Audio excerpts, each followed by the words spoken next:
When the East is in the house. Oh my god.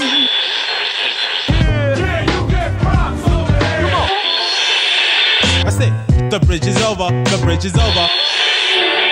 Linden Boulevard, represent. Welcome back to Disposable Arts.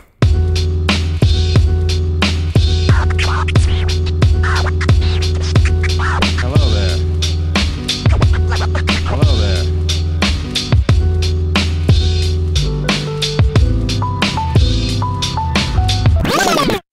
Yeah.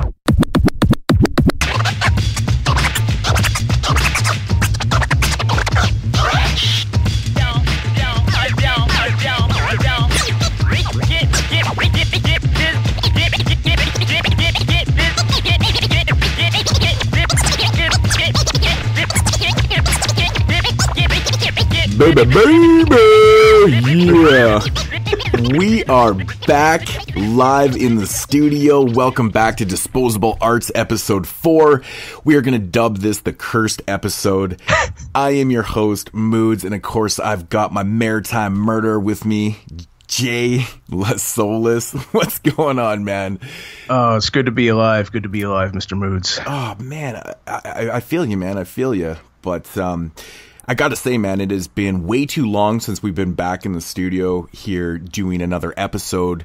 But we are back. We are back, and we are very, very happy to be doing this episode. And among all the trials and tribulations we've been through in the last month, so basically, we'll just put it out there for you guys.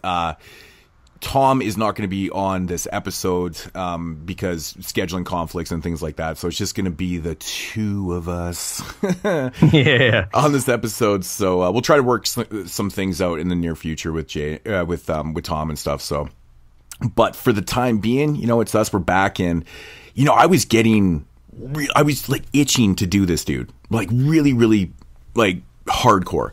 You know, yeah. I wanted to record this so bad last week because this is like a week after record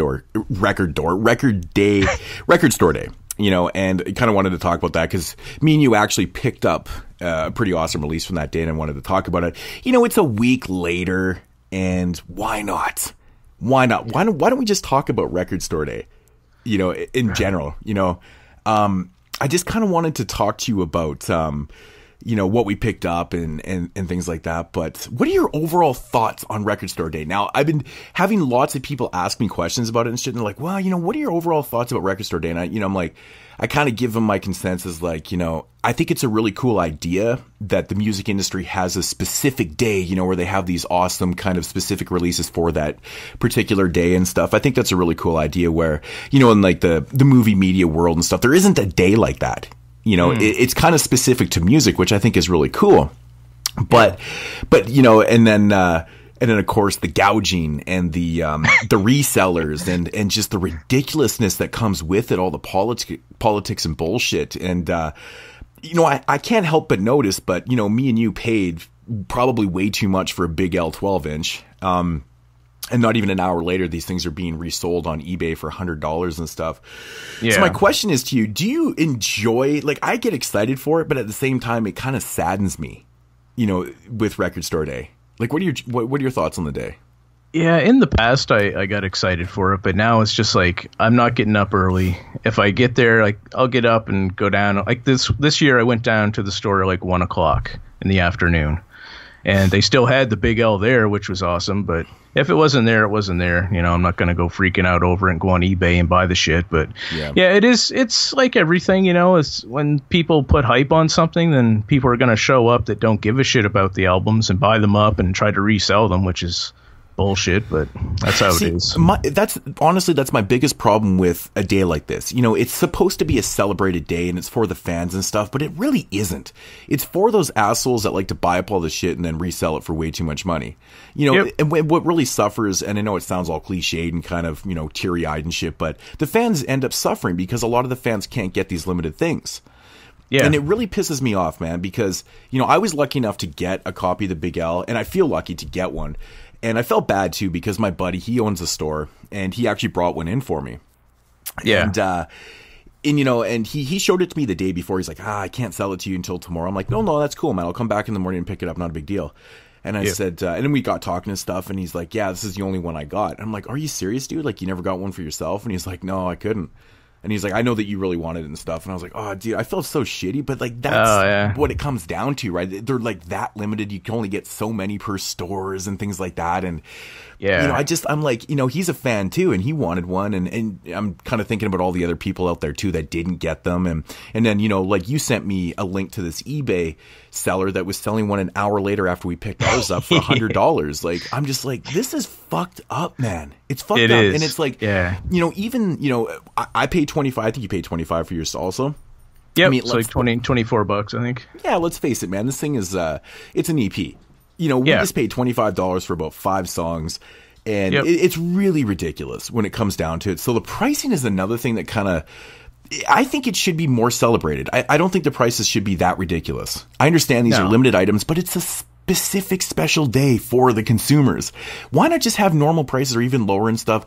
Sell the shit and just kind of exploit it that way instead of, you know, gouging all the fans out there. And, like, you know, they're already getting fucked by resellers.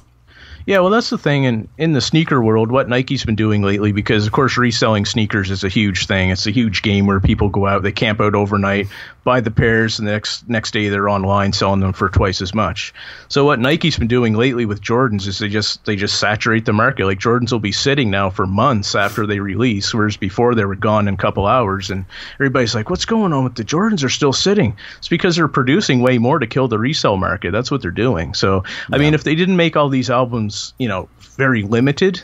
Say if they had like 20 big L's at every record store, you know, it's no problem. Everybody can get one. The resellers are gone, basically. So that would solve it. I 100% agree with that. It's just too bad a lot of these companies really sometimes can't afford to, you know, to press up these things in mass quantities and stuff. But, you know, with hot items like that, though, I think, you know, those are going to probably sell really well.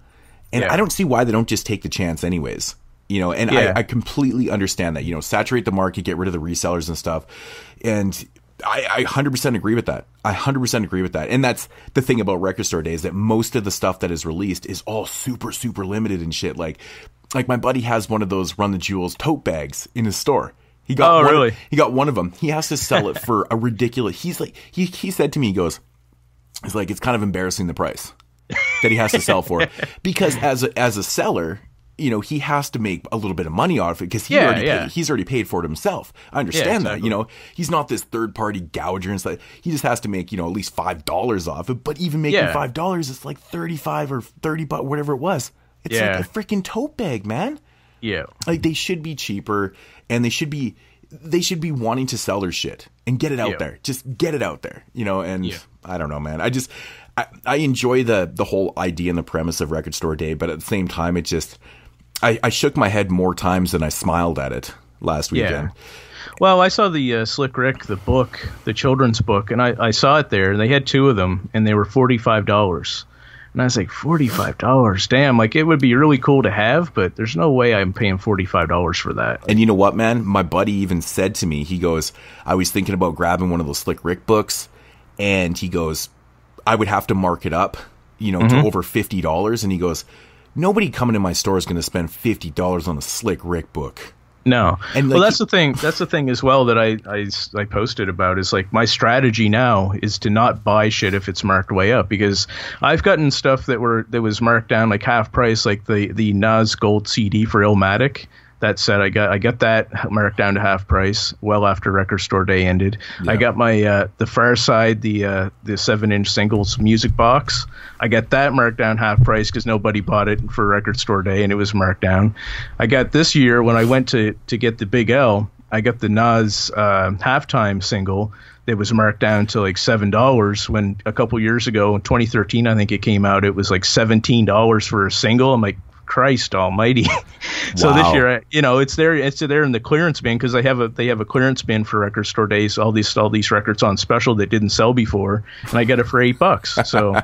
So you know what, if you're out there and you're looking at these things, chances are they aren't going to sell them because people aren't going to pay those big prices for limited items like that, you know. No, that's actually really cool that you ended up getting one of those halftime singles because I mean, let's face it came out 4 years ago, and at that price, I mean, you kind of lucked out by going in there. Oh, look at that dump bin. $8? Yeah. Giddy up. Yeah. I saw that. It's like, oh shit, I'll pick that up now. But yeah, 4 years ago, and it was like $18. I was like, come on, man. Like, it's Jesus Christ. Like, that's ridiculous. I feel you, man. Well, just put it this way. In the year 2021, you can get one of these 2017 Run the Jewels tote bags for about $8. Yeah, exactly. There'll be still people on eBay selling them for like $80 though. But that's the thing too, though, is when you see these prices on eBay, how many are they selling really? Like, people aren't paying those prices, man. They're just holding on to the shit in reality. So I mean, theoretically, you can go into the history and see what things have sold for, like the last transaction and what they sold for and stuff. But you're right, though. People mark them up to the points where it's like, it's laughable. You're like, no, there's no one buy. It's like, me and you, we have the same, we live in the same country, so we get, it's just pure hilarity looking at Amazon.ca and the third-party sellers. Oh, yeah. Like the prices of CDs and stuff, like there'll be an out-of-print CD that, and it's going for $249. Like, my question, why would you ever list something like that?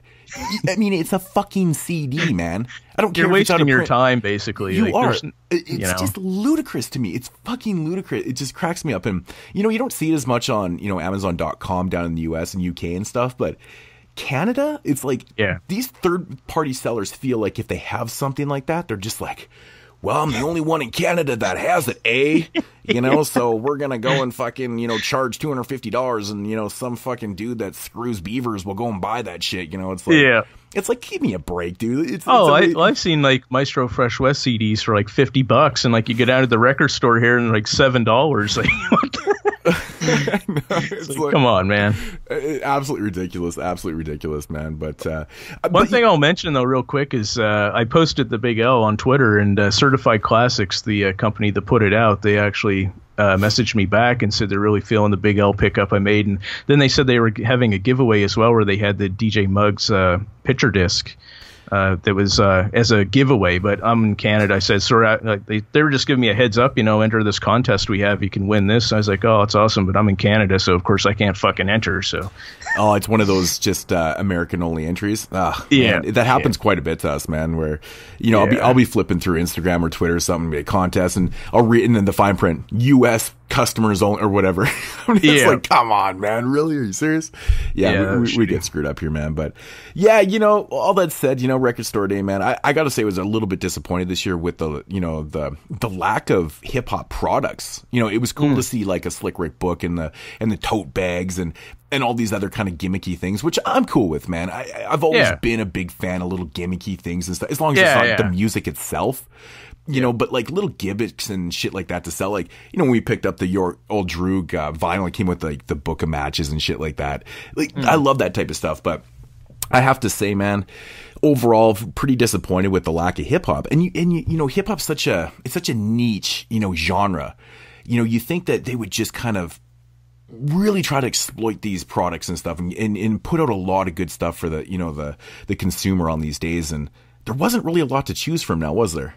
I was expecting a lot more cool editions and really awesome, like, I don't know, not out of print stuff, but, just shit that would be really cool, just an abundance of it. But no, man, we just handful of things. And I was real happy I got the Big L though. I mean, I didn't expect it to be still there. I actually had a friend who went to one of the record stores in Halifax, and I said, man, because he doesn't buy records, he doesn't buy CDs at all. He just happened to be there with his girlfriend. She kind of drug him there, and he was there early. So I said, man, see if they have Big L. So he said, where should I go? I said, I don't know, man, just look around. And then he said, I'll ask the dude at the counter. So he asked him. He said, I think we have one or two of those in, but I'm not sure where it is. But so he found it anyway. He took a picture of it where it was, so I would know where to go.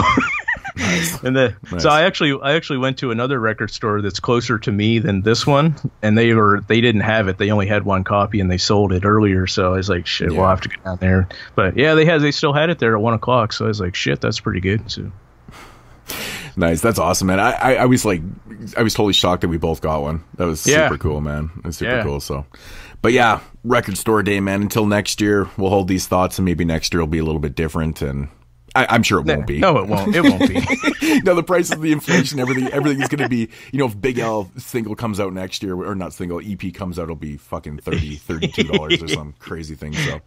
Oh, yeah, for sure. But, let's get into a little bit of news bites here.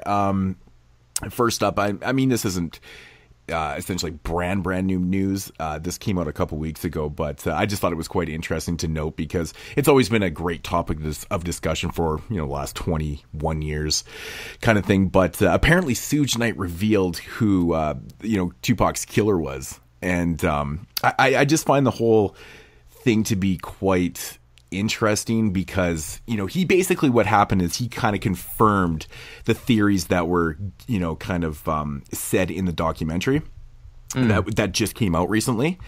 And he told his lawyer, Culpepper, that, the theories that were stated in this documentary were true. That his ex-wife and, his old head of security at death row were the ones that tried or that actually killed Tupac. But, the shooting was intended for him.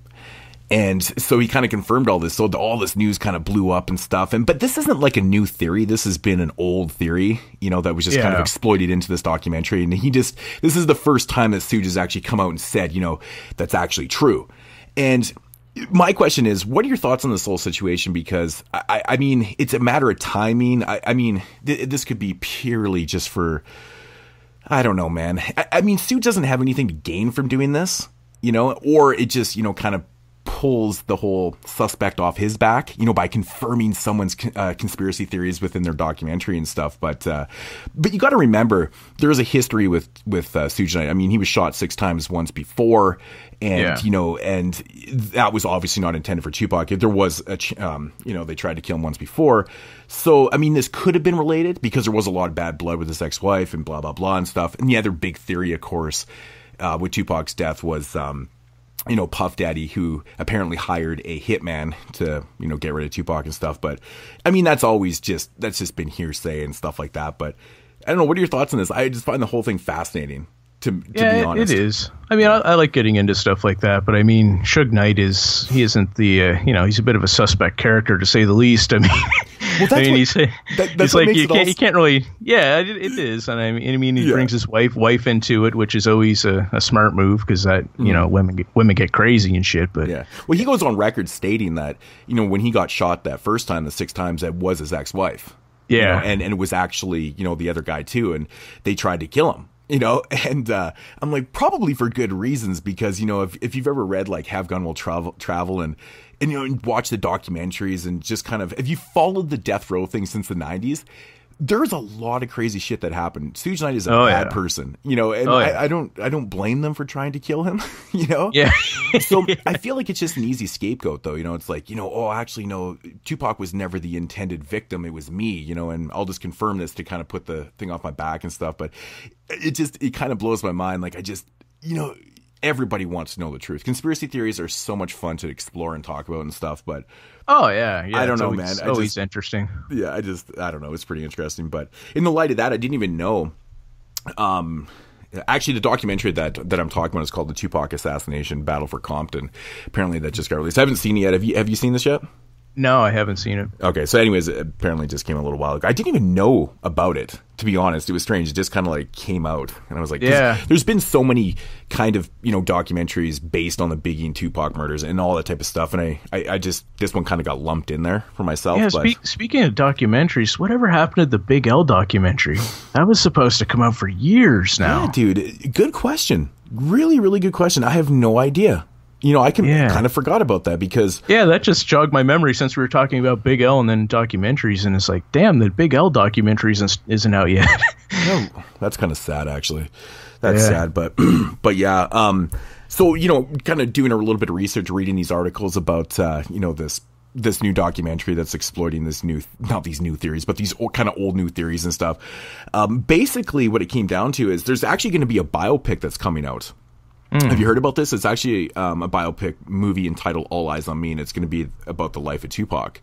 And apparently it's coming out in June. So, I mean, this is going to be... It's not about the murder. Obviously, that'll be a part of it. But it's going to be exploring his whole life, which I think is pretty cool because, even if you are a fan or not a fan of Tupac's music and stuff, his life is actually quite fascinating, going back to his mom's history with the Black Panthers and how Tupac started out as a dancer for Digital Underground and just how he got his start and stuff, and like how his first passion was always acting.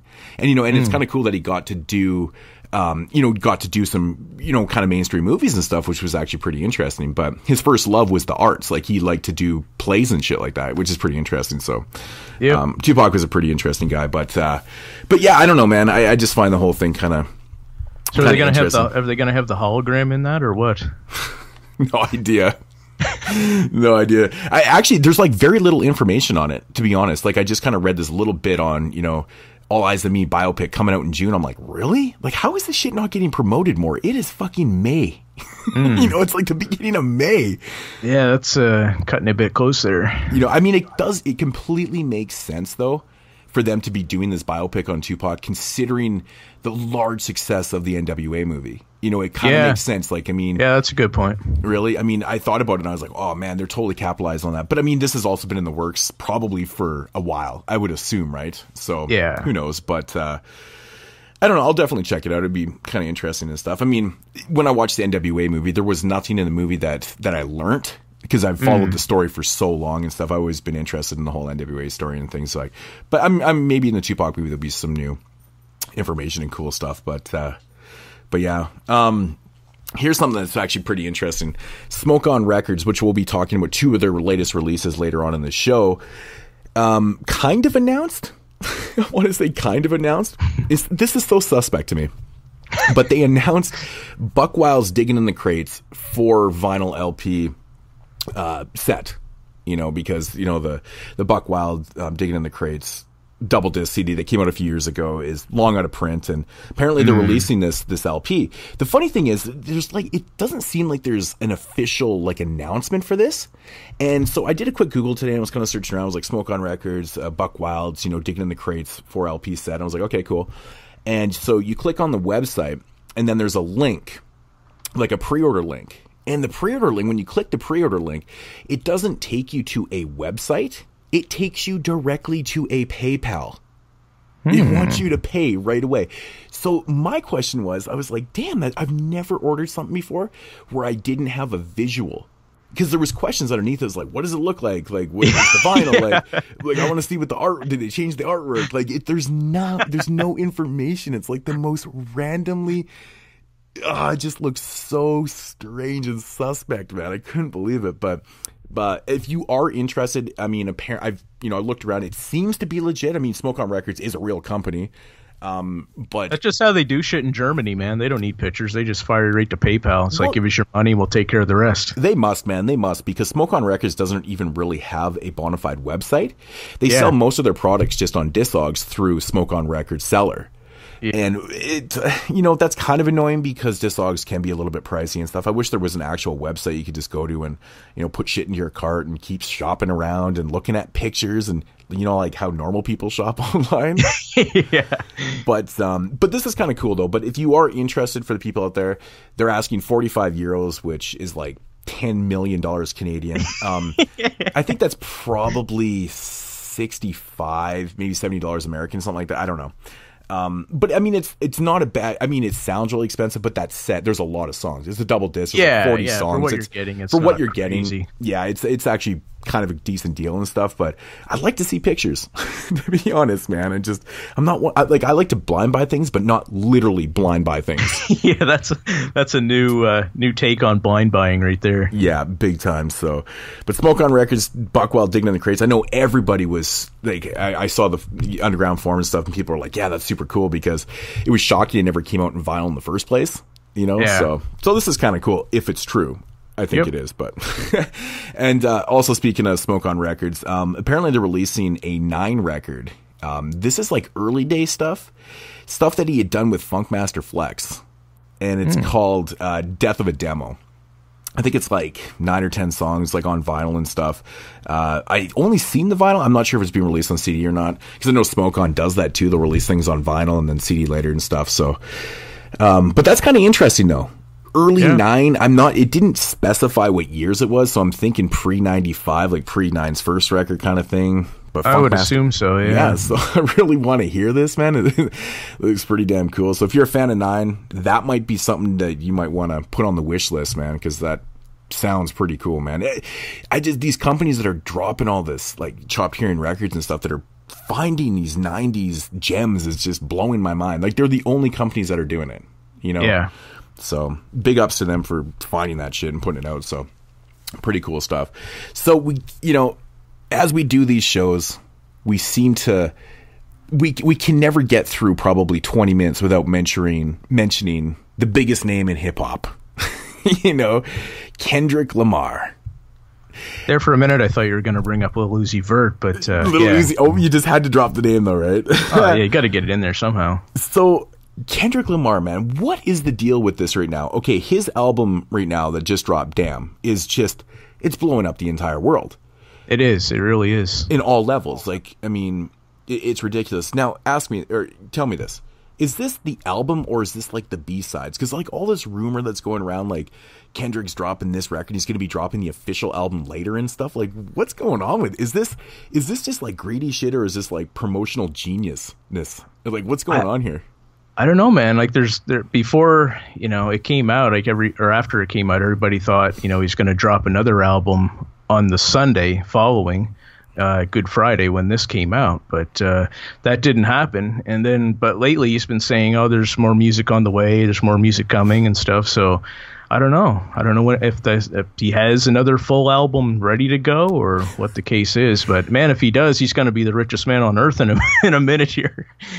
Yeah, I agree, man. Like, this is insanity. Like, so he drops what was the new song? Humble? Or was it Humble? No, DNA. DNA was the last one, yeah. So DNA was the last video. And for the record, I thought the video was pretty cool. It's cool to see John Cheadle in there and stuff. But again, I gave it my honest shot. I'm not a fan. I'll admit I'm not a fan. But I respect this guy's hustle, man. This is ridiculous. Like, he's blowing up the spot. Like, you had messaged me and said, dude, check this out. This thing has been up for 4 hours on YouTube and it already had 1 million or 2 million views or some crazy thing. Oh yeah, like, it's insane. Like, now it's up to like almost 38 million views in a week. So yeah, dude, like insanity. With the first release, Humble, that was, oh man, I don't even know what it's up to. Let me check right quick. I'm going to see how many views it has. Last time I checked, it was like over like 100 million or some crazy thing in like 3 weeks. I was like, whoa.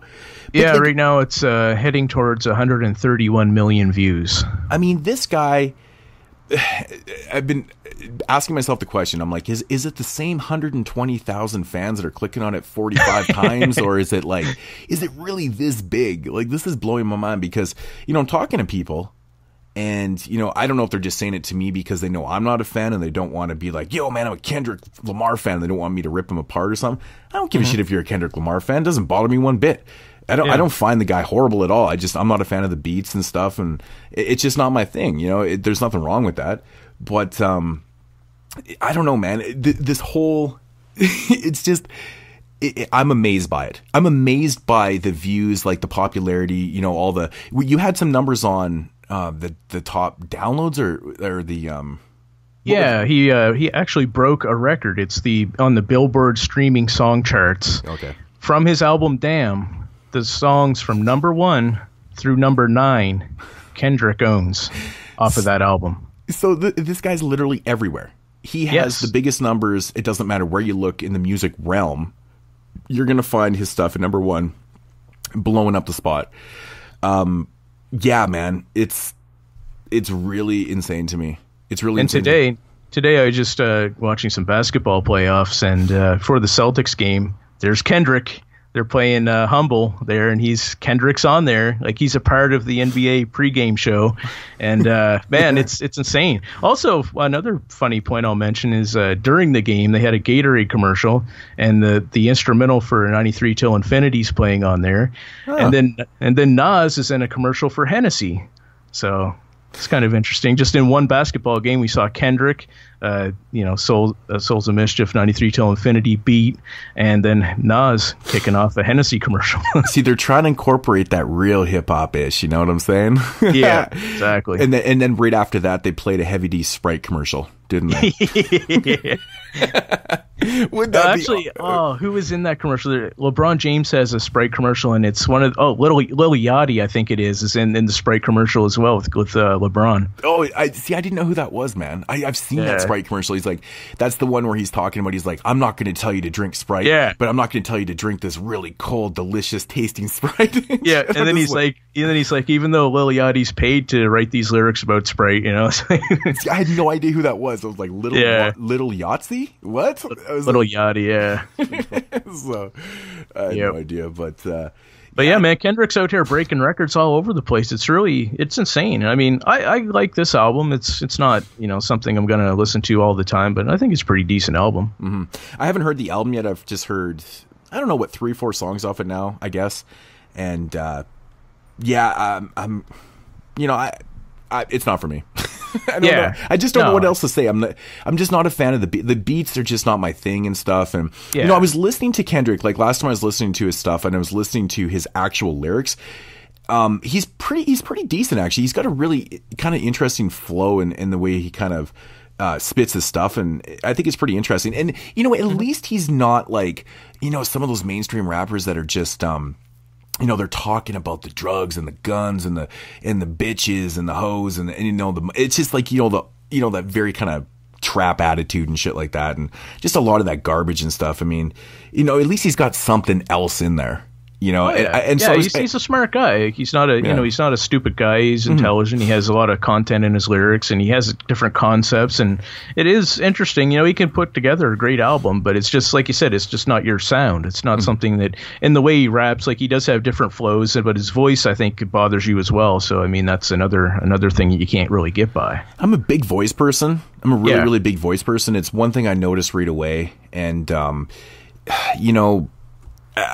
I can't do it, man. I mean, it's like listening to Danny Brown to me. To me, it's like, you know, nails on a chalkboard.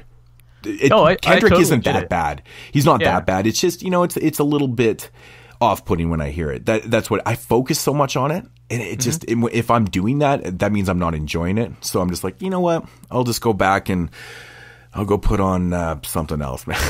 That's totally cool. Oh, yeah. Yeah, I totally get that, man. But because one person's voice that really bothers me is Brother Ali, which is weird because I want to like the guy. I really do. But his voice comes across to me almost like he's a preacher type of guy. And I don't know. It just bothers me for some reason. Well, so I totally get what you're saying with that. Well, Brother Ali does get criticized for that quite a bit because, you know, he's like Muslim and, you know, he's kind of preaching in, you know, in that realm of religion and stuff like that. He writes, but his music is very positive and stuff. He doesn't curse a lot and stuff, and he's got a lot of really good talent. I totally understand where you come from.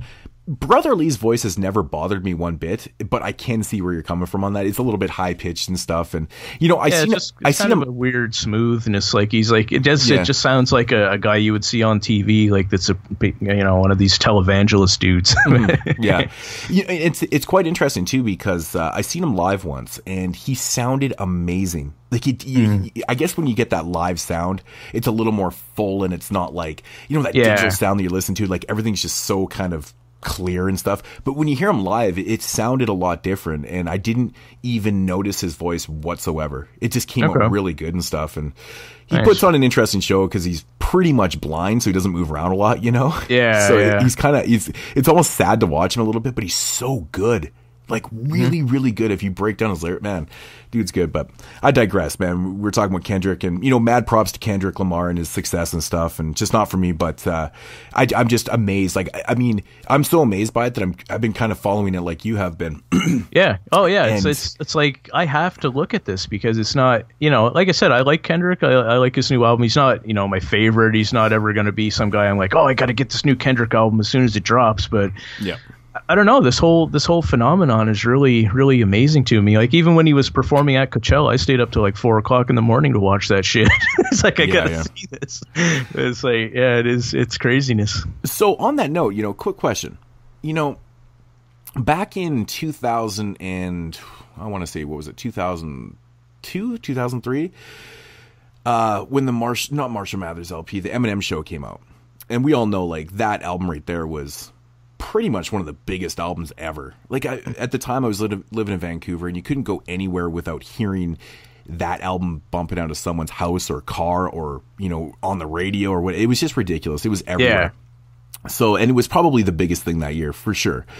And, you know, for good reason. You know, it's one of those records, you like it or not, but, you know, it's pretty appealing. My question is, do you think if that album came out today versus Kendrick, do you think there's room for both of them in this mainstream world? Like, do you think that Kendrick stuff would be as popular if Eminem dropped that record today? Oh, that's a good question. Possibly. I mean, definitely there's room for Drake and Kendrick, so I don't see why there wouldn't be room for Eminem and Kendrick. It's totally different worlds, but there's enough people to go around on both sides, I think. But just speaking in the, you know, kind of in the mainstream world, because there is a lot, I don't want to disrespect the fans that don't listen to mainstream music and stuff like that, but there is a lot of people out there that just have no idea about, like, underground music. It's crazy to me. Right? So they only know is this. So it's like Kendrick, Eminem, you know, J. Cole, and all these guys and stuff like that. Do you think that the people would be gravitating to both or just one or the other? Or I found it kind of fascinating. I was thinking about it and I was like, you know, it'd be interesting because Kendrick is kind of in a league of his own right now. Like, yeah, for sure. You know, it seems like nobody's really competing with him at the present moment. I mean, yeah, there's a lot of Drake fans and J. Cole fans and stuff, but this guy's blowing the shit out the frame. Like, out the frame. Kind of like Eminem did, you know, 15 years ago with that record. Yeah. And, you know, I mean, it'd be interesting because, you know, the internet was, you know, big back in those days, but, you know, social media wasn't what it is now. And I think Eminem would just be ridiculous. I mean, like Kendrick status, you know? Yeah, I could definitely see that. But yeah, I think both of them would be blowing up if they were both, like if Eminem was at the top of his game right now and he came out with an album and then, you know, Kendrick comes out with an album, it would be a race to see, you know, who's breaking more records, I think. Yeah. I was kind of comparing it to, you know, back in the day, there was never room to be a fan, according to certain people. If you were a fan of Death Row Records, if you were a fan of Snoop and Dre and the Dog Pound, you couldn't be a fan of Bad Boy Records. You know, you remember back in the day when people used to get divided like that and like, you're a Biggie fan? Fuck you then, man. I'm a Tupac fan. West Coast for life, motherfucker. You know, people used to talk like that. And it was like, dudes, they're making good music on both sides here, man. Like, you know, what the fuck? Yeah. So I'm wondering, so people used to get divided back then, you know, through that whole blown out of proportion media fucking frenzy, East Coast, West Coast battle and shit. I mean, I'm not saying Eminem and Kendrick Lamar would have a battle, but just being at the top of their games, kind of like Biggie and Pac at the time, just a comparison, just a contrast. Yeah. You know, do you think people would be picking and choosing or liking both? You know, I don't know. I mean, it's just hard to say. It's hard to say. Yeah, I don't know. I think the way music is today and the way it's consumed, I think both would be blowing up crazy. Yeah, I think so too, man. Yeah, it's, you know, Eminem, he's just so quiet. I said to my buddy the other day, I was like, do you think the success of Kendrick Lamar is really getting to him? He's like, I'm not the biggest thing in rap music anymore. You know, yeah. Do you think I don't know. I haven't seen anything from Eminem. I haven't heard him talk about anything for quite a while, so I don't know if he is sitting back, like not giving a shit, just living his life. You know, he's probably got it made at this point. So, well, maybe Eminem's working on a remix of I Don't Give a Fuck. Yeah, it's possible. But no, he has been crazy quiet, man. Yeah. You know, I had the question the other day, and I was like, it's like, what's Eminem up to? And I'm like, I don't know him personally, man. What the fuck you asking me for? Like, I don't know what the hell he's up to, man. And like, well, you have the inside track on Eminem's life. Come on, literally had a question like that. I'm like, no, man, I don't know Eminem personally. I just know that he's been quiet. Like, he hasn't been producing, he hasn't been featuring, putting out right. He's been quiet. Like, even out of like his personal life, like you haven't heard anything from him. I thought that was pretty interesting. All these cats are blowing up the stage, and Eminem's kind of that's a multi. He's probably enjoying life. Yeah, that's what I'm assuming, because I mean, he is the type of guy that if he's hearing all this hype from Kendrick and these guys, like, you know, even Drake claimed to be the best rapper. Like, if Eminem's the type of guy that if his heart's in it, he's just going to come out and rip these guys in a song and say, "There you go, boys, I'm still number one." But I think he's probably just kicking back, chilling at this point. Yeah, nobody's trying to take shots at Eminem. They don't want to. They don't want to resurrect him from his pool. You know, yeah, it's not like Kendrick's coming out naming names and putting Eminem in a verse or anything. So Drake's claiming he's the greatest rapper of all time. This is ridiculous, man. I bet you his ghostwriter is fucking pissed right off, man. yeah, He's like, motherfucker. He's like, you're the one spitting rhymes up there. I'm writing that shit, man. actually, he's probably paid good enough to not give a shit. Yeah, probably. Of course, man. I mean, what else can you do, right? Probably the coolest piece of news this week, man, is the fact that Stretch and Bobbito are coming back to the airwaves, man, with a brand new podcast. Man, dude, when I heard this news, I was like, oh, damn, man, this is so cool. So cool. I read the little bit of specs on it, and it said that it's not just going to be a strictly hip-hop podcast. They're going to talk music, and they're going to talk politics and sports and everything else. So that's kind of interesting. I mean, me and you, we're big sports fans, and, you know, I really don't give a shit about politics, to be honest, but I can't wait to check out the show, though. I like listening to people talk about politics, because bitching and shit like that, I'm just like, yeah, whatever. I mean, I can go either way. I never voice an opinion because I don't give a fuck. Yeah, politics is entertaining to listen to, but that's not something I want to get in a discussion about, really. No. But I mean, it goes get, you know, sports and hip hop, man. It's just really, really damn cool to hear the name Stretch and Bobbito back on the airwaves. And it was kind of funny. Did you watch the little promo trailer that they had for it? Yep. Like, they're talking about all the shitty equipment that they had, and they're back in the studio, and it's like all brand new high tech shit. And they're like, yeah, we made it big time, man. Yeah, fucking awesome. I'm just really curious to see the structure of the show, like if it's going to be mostly hip hop talk and stuff, or if it's going to be just a little bit. And I just want to hear the show, like if they're going to be playing tunes on there, if if he's going to be scratching on there and shit. I just can't wait to hear it, man, because they didn't really give you a lot of intel as well. Yeah, they didn't really give you a lot of intel, which was kind of cool. So no.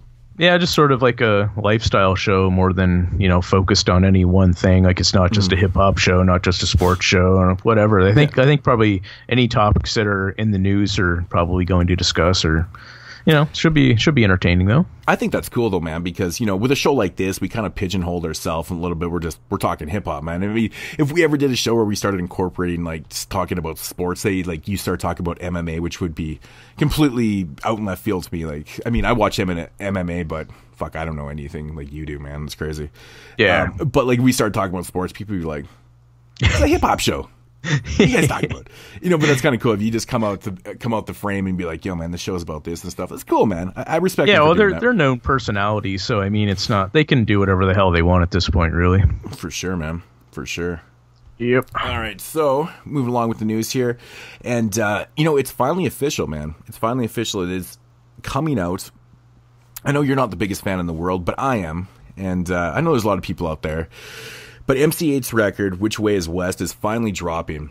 And it's all produced by Brink Sinatra. MC8 had dropped a couple mixtapes all produced by Brink Sinatra in the last couple years and stuff. They're available on Daft Pip for like free downloads and stuff, so you can go check them out if you're kind of curious about this record, the way it's going to sound. It's probably going to sound on this level and stuff. But pretty cool stuff, man. I mean, it's got 3 songs that are produced by DJ Premier on here. It's got some really cool features. There's a song with WC and, you know, some other cats and stuff. But I think this album is going to be, it's sounding pretty special. You know, it's really cool, man, that Primo and MC8 are, you know, actually putting the stuff out that they talked about for so long and things like that. And actually, Primo's on every track. Yep. He not only produced 3 tracks, he's actually scratching on every track. So that really has me, like, I'm just so hyped to hear this record because I really like Brent Sinatra's production. I think it's pretty smooth. It's laid back. It's, you know, it's MC8. It's not like, it's just good. I really enjoy the production, but hearing Primo scratching and stuff, I think this is going to be a really big record this year, you know? Yeah. I think it'll be great.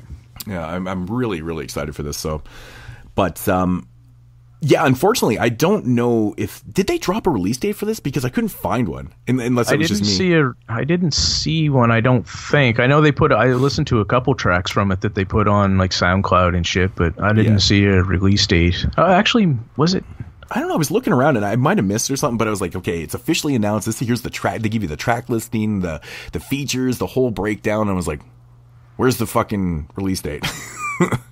Yeah, I'm not sure if they put a date on it or not. But so I mean, let's just face it, it's probably pretty close. So if you guys are into Eiht, you know, Brink Sinatra and of course Primo and stuff, man, be checking that out for show. Speaking of Primo, The Breaks is returning for another season. So have you checked out the show? No, I haven't. I haven't been able to check it out either, but apparently this one is moving from VH1 to BET.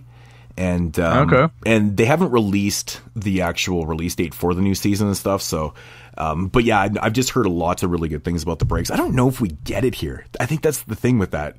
Yeah. I don't know. Us freaking Canadians, man. We just don't get shit up here, do we, man? We don't get the breaks. But I've heard lots of really good things, man. There's ways, man. If you have the internet, there's ways. For sure. And, the cool thing is, kind of reading all the reviews and stuff from, like, all these hip-hop legends who have watched the show. Like, famous DJs and MCs and things like that. And they're giving it, like, really good props. They're being like, this is the best show about, telling the history of hip hop and the culture and stuff. And I'm like, man, that just sounds amazing coming from their mouths. Cause I mean, you have to trust them because they were the ones that made the culture and the music and shit. Right. Yeah, so it's exactly. Like, totally amazing, man. But, Primo's actually a supervisor, the music supervisor for The Breaks, for the people that know that. So he actually works directly on that. So that MC8 and, The Breaks kind of bled into each other there. So, but yeah, but that's all I got for news. Do you have any more news? Any just a couple things. One thing that'll be of interest to you is that a former greatest rapper alive, Lil Wayne, is coming back with the Carter 5. He announced it's coming soon, so look out, Kendrick. Look out, Drake. Lil Wayne's coming back for the crown. Oh my lord, there's going to be the internet's actually going to break down. I think it will. I think it probably will. Does anybody even remember who Lil Wayne is at this point, though? Like, do any of the kids that are, buying all the Drake and Kendrick albums know who he is? Okay, my question is, man, I'm sorry, man, but when do you get old enough that you can finally drop the goddamn little off your name? I mean, Lil Wayne has been around since the fucking 90s, dude. I mean, he's in his 40s, man, isn't he? Like, he's got to be around for, like, I mean, he's not little anymore. He's not little. He's middle-aged Wayne. Middle-aged. I mean, I guess the little is probably in proportion to his height, because Lil Wayne's actually quite short, isn't he? Yeah, I think he is just a small human being. So maybe he's going to be little forever. He doesn't need to drop it. Yeah. And then I don't know if you heard about DMX, but last week there I heard he had canceled some shows. But they said it was a medical emergency, but I guess it turned out that he's checking into rehab once again. So yep, yeah, I actually heard that in passing too. Totally forgot to note that. I'm glad that you did though. But, so. And the only other thing to note was this disaster of this festival that Ja Rule was involved with. I guess he was. Get that without laughing, can you? Oh, it's hilarious. I saw this on on Twitter and stuff. People were talking about it. It's called Fire Festival, and I guess what it was is like some sort of. The way they promoted it, it was like some luxury experience. It was going to be on some island or something in the Bahamas, and they had supermodels promoting it. And there was going to be, when you get there, like they fly you in, and they were charging like anywhere. I think it was from $15,000 to like $12,000, not $15,000, $1,500 to $12,000 for tickets. And it was like this inclusive experience where, they fly you into this island. You have this, like they were saying you would have like this beautiful place to stay in, but it ended up being like one of these emergency tents basically that they had set up, and they had mattresses like thrown out everywhere, and there was a huge storm, so the mattresses got all soaked. And then they said they were going to have like all these chefs preparing your meals and everything, and what they got, it was hilarious because I saw one picture. This they posted on Twitter, and it was like a little styrofoam box, like you would get at a takeout place, and there were 2 pieces of bread, 2 slices of cheese, and like a tomato and some lettuce, and that was it. That was your your meal that you got there after paying all this money. So people were fucking freaking. It's just a huge disaster. And Ja Rule's like, he's apologizing to people, said it wasn't his fault, but it's just another blow to Ja Rule. Ja Rule just can't do anything right, man. First up, man. Wow, man, they got jail meals. That's crazy. Yeah, man. They totally got jail meals.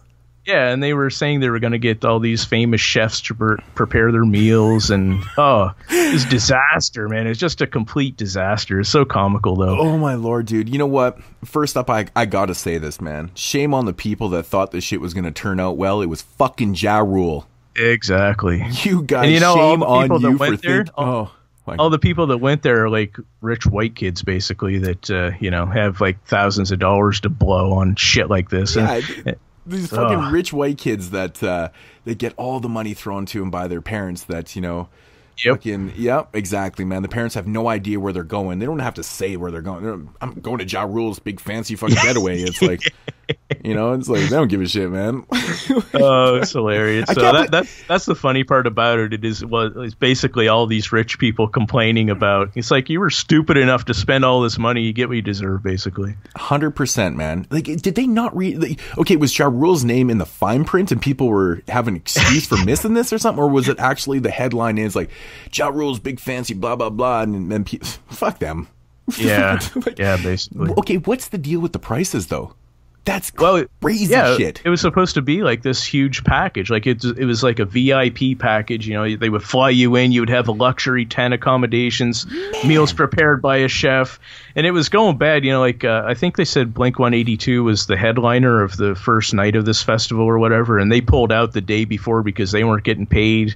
Bands weren't getting paid, so they said, "Screw you." We aren't even going to this piece of shit because we aren't getting our money up front. So, oh my lord. So who else was supposed to be playing at this thing? I'm not even sure. I was looking for that, and I just saw like the Blink-182 pulled out, but I didn't. First of all, I'm like super confused. Ja Rule and Blink-182, I thought I'd never say in the same sentence. For one thing. Yeah, it's a mess though, man. I'll be honest, man. I'll be honest. That's one band I think is terrible.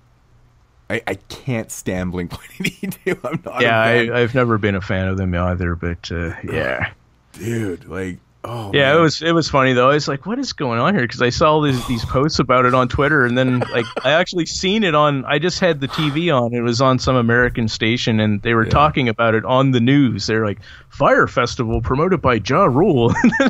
they were showing like they even just flying them in. They were dumping. They had a storage container, and they were just dumping their luggage out in the dark. Like when it's pitch dark at night, all their luggage was tossed everywhere. Holy man, dude, it's so amazing. Yeah, you got to check it out if you haven't seen anything about it. It is pretty comical. Just when you thought Ja Rule's career couldn't get any worse, yep. Now he becomes for good. Becomes a promoter, and didn't turn out so well. That's the thing, man. He thought he was the bomb. He thought he was the bomb rapper back in the day, dissing people. He got annihilated, and then disappears for good reason, really. Yep. And then this happens. Oh, this is priceless, man. I never liked the guy, man. I could never stand the dude's music. Sounded like he fucking was choking on a frog. Yeah, I was never a fan of Ja Rule. Yeah, I guess he posted on Twitter. He said, "It was not a scam. This is not my fault." That's all he said? That's his big apology? That's what they have as a quote. But he said like he's going to take responsibility. They must have been paraphrasing. Yeah, he said he's going to take responsibility for it, though, even though it isn't his fault. So he's going to try to get refunds. Exactly. Like it's him and some other big shot businessman or something, or the promoters. So, I mean, what are you going to do? Like, I'm sorry, man, but if you're promoting something, you're always at fault. Yeah, exactly. I mean, people are buying these expensive tickets based on your name. Like, you're associated with this. They were probably once fans like, oh, but this has got to be pretty cool. It's fucking Ja Rule, frog voice. It's like, yeah, I don't know, man. I really... Yeah, you can't make shit like this up, though, man. It's like, it's just pure comedy. Yeah, that's 100% true, man. I'm going to be laughing about this shit for like weeks, man. That's so good. It's pretty fucking funny to me, man. All right, man. Videos. That's it for the news. Yeah, okay, man. Awesome. Videos, new singles. Checked out a couple videos this week, man. Of course, we did talk about the Kendrick Lamar DNA video. I thought the video was cool. I didn't like the song. You said you like both? You like the video and the Yeah, I'm a fan of both. Both the video, good video with Cheadle in there, but the song, I like the song. I like DNA. I think it's a good song. Yeah, I'm indifferent a little bit with it, but did you check out that Onyx Snowgoons Hustlin' Hours short film? Yes, dude, that was cool, man. I really enjoyed that. I thou's awesome. Really? I thought it was kind of boring myself. Well, not exactly like the whole video. I actually thought the song was like pretty dope, man. Yeah, the song's good, but I thought the whole video was just like, well, yeah, because it had like a 3-minute intro to it, and it was like just kind of going and stuff. I think they did it wrong. I think they should have been a little bit shorter. You could have probably got to the point and stuff, but otherwise it was actually shot pretty well. I mean, I give him credit for, you know, trying something like that. It just didn't work out fully, but I got to say, man, Onyx and Snowgoons is like a great pairing. I find that Onyx, like Sticky and Fredro Starman, sound so good on those hard boom bap, like gladiator fucking beats, man. It's just so, it's like a perfect fit, man. Really good shit. So yeah, definitely, they definitely fit together well. Like Snowgoons and MOP and Snowgoons and Onyx, really good fit. Fucking rights, man. Right on. And then this one right here was kind of it was stirring up some pretty interesting conversation. But the new Evidence video, Throw It All Away. I just, it was awesome, man. It was produced by The Alchemist, and they flipped that the sample that. They didn't flip it. They stole Apollo Brown's beat. Come on, Moods. Yeah, exactly. Let's be honest here. They stole the beat from friggin' Apollo Brown. Dude, I thought that was so funny. People are like, how they stole that beat from Apollo Brown? It's like, no, Apollo Brown sampled that. That's a sample, guys, and it happens all the time in hip hop. By the way, you know how we've heard the same break samples over and over again and stuff? Yeah, this is what happens in hip hop, guys. Welcome to 2017. When people say stuff like that, it just blows my mind. Like, what are you talking about? Somebody created this piece of music years ago, and many people have sampled it. You know, it's nobody owns it. This is part of the culture. This is part of the music culture, is sampling and creating new stuff out of older material and stuff. It's not all about sampling, but it happens. But I love the video, man. I thought the video was awesome. Shot in black and white. I thought it was excellent. Evidence always sounds good, man. Always sounds good. Like, and you said that you even like this flip better than the Apollo Brown one. I mean, with Evidence on it, I think it sounds really good. It's like it's slower than the Apollo Brown beat, and it's just, I don't know, it just fits Evidence style perfect. It really does. It really does. But you know, for me, like, you know, OC is one of my favorite MCs of all time. Like, I find that guy can flow on anything. It's crazy. Like, he can mix up beats, slow, fast, whatever it is, man. He just seems to always kind of do it for me. But I thought that was really cool, man. Those videos dropped like a week and a half ago or something like that, and like nothing came out this whole week. Like, it's been so slow. Like, really, really slow for videos and stuff. But did you happen to check out the Brother Ali? You probably didn't, since you're not like a huge fan, but I didn't know. A song called Own Light, Where Hearts Are For. Very good, like really good writing. Like, a fantastic, he's a good writer, man. Really good writer. Oh yeah, for sure.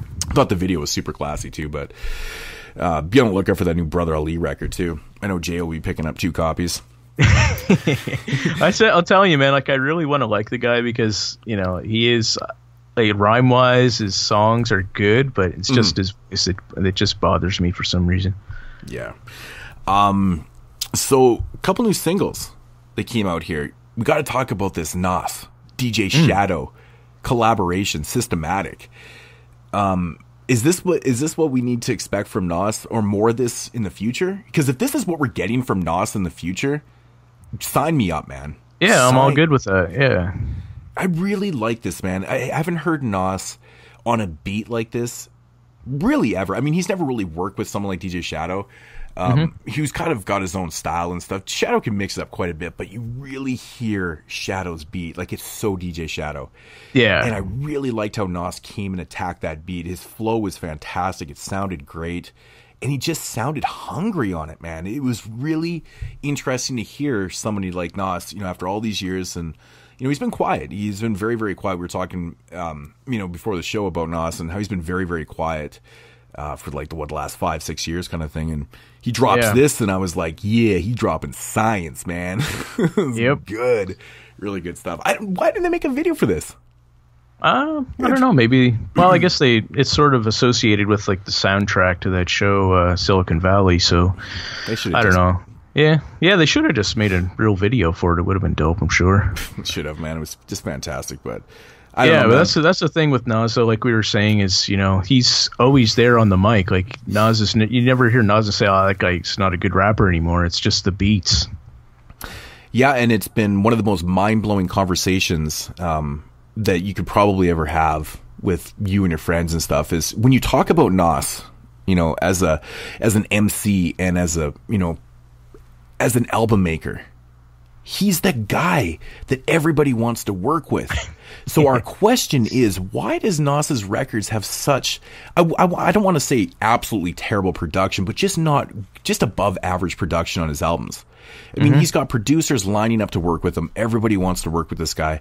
Why is his albums just kind of, being produced by, these half-assed producers and stuff? And why isn't Nas putting out, records that, he did with Illmatic, or working with producers like he did with Illmatic and stuff? Because I'm sure, like we said before, if you call up Primo or, Q-Tip or Large Pro, I'm sure you can get a couple beats. Apollo Brown is dying to work with Nas.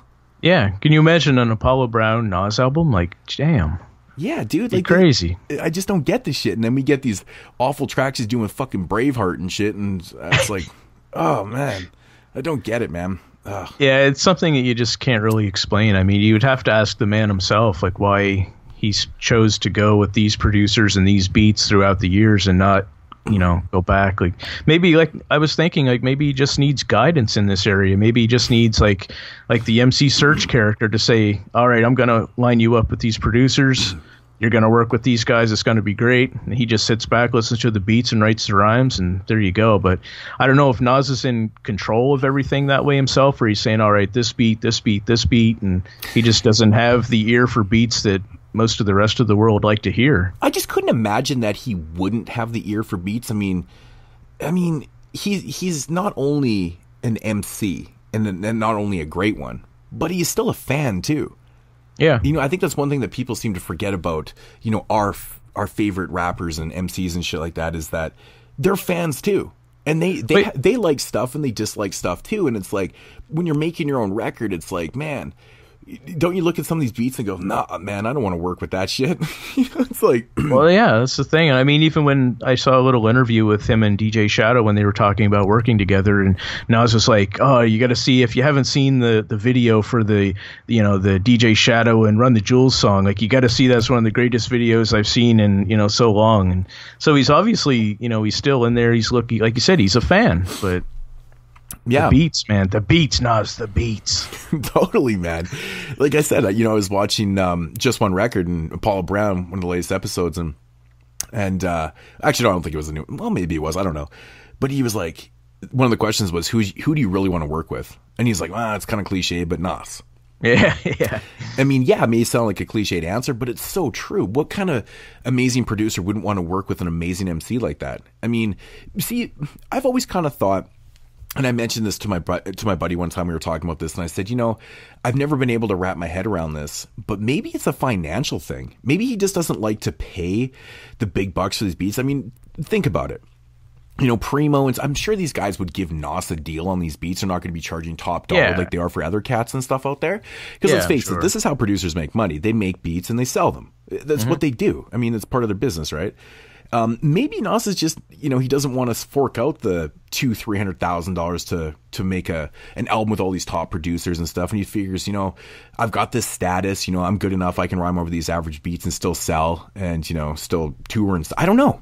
I just don't know. I can come up with all these theories all day, but maybe it is a financial thing. Who knows? It could be. I mean, it's possible. Money plays a factor in everything, but it's kind of sad, because I'm sure Apollo Brown, like Apollo Brown's beats are pretty similar across the board. Like, they aren't, he doesn't stray too crazy away from his style. Yeah. And he's probably thinking my style would fit so good with Nas. Like, it would be crazy, man. I mean, it's got to happen. Make it happen, somebody, please. Yeah. I mean, it is true, man. I honestly think that Nas can rap over pretty much anything. He can change his flow and he can do everything and stuff. So why not, do a record with like Apollo Brown? I think it'd be just so neat. It'd be so neat, for lack of a better adjective than neat. Man, that sounds whack. But you know what I'm saying, though. It's like, it's just amazing. He's dying to work with him, man. Just give him a call, man. Yeah. Just bring him up. You never know. You never know. Like, all these tracks that are coming about, like Nas and DJ Shadow, I mean, they just wanted to work together, so they did. Yeah. Let's make these things happen, people. Let's make these things happen, so. Yeah. Crazy. But yeah, so that is going to do it for the news and the video talk. And jumping into real talk with the CD and vinyl releases for, I guess, like May 2nd to about May 12th, I guess we'll do. So the next couple weeks, we've got brand new record from Soundsci. My Boozy Weighs a Ton. I love the album title, man. Are you a fan? Are you a fan of Soundsci? Yeah, actually, I heard Tom mention them a long time ago, and I was like, I'm gonna check these guys out, and yeah, they're really good. If Tom was here, he would give them an endorsement, I'm sure. Oh, for sure. And I know he's a big fan, and I am too. And oddly enough, I own nothing by Soundside. It's like really kind of embarrassing. I just kind of sound bit off this record here on Underground Hip Hop, and I was like, man, it sounds dope, man. It sounds really good. Yeah. But yeah, it's like, I don't know. It sounds awesome. If you guys are fans, check out the new record. My Boozy Weighs a Ton. I love that track. That's awesome. Yeah, it's a good title. Speaking of Brother Ali, new record, All the Beauty in This Whole Life, dropping May 2nd. So be on the lookout for that. I know this is the CD version. I know there's was there a Record Store Day vinyl for that too? There was there was something, Brother Ali, but I can't recall what it was. I can't remember if it was for Record Store Day or if it was just a special edition of this, but I seen a promo video for it, and it looked pretty damn cool. It's a nice edition, so again, if you're a fan of Brother Lee, check that out. We got some new material from Self Provoked. Don't really know much, but it is dropping here May 2nd. What else is notable here? Have you ever heard of the beat maker Onra? I don't believe so. The guy's a producer, and I've really never heard his stuff on other people's records and stuff. He just kind of does beat tapes and stuff.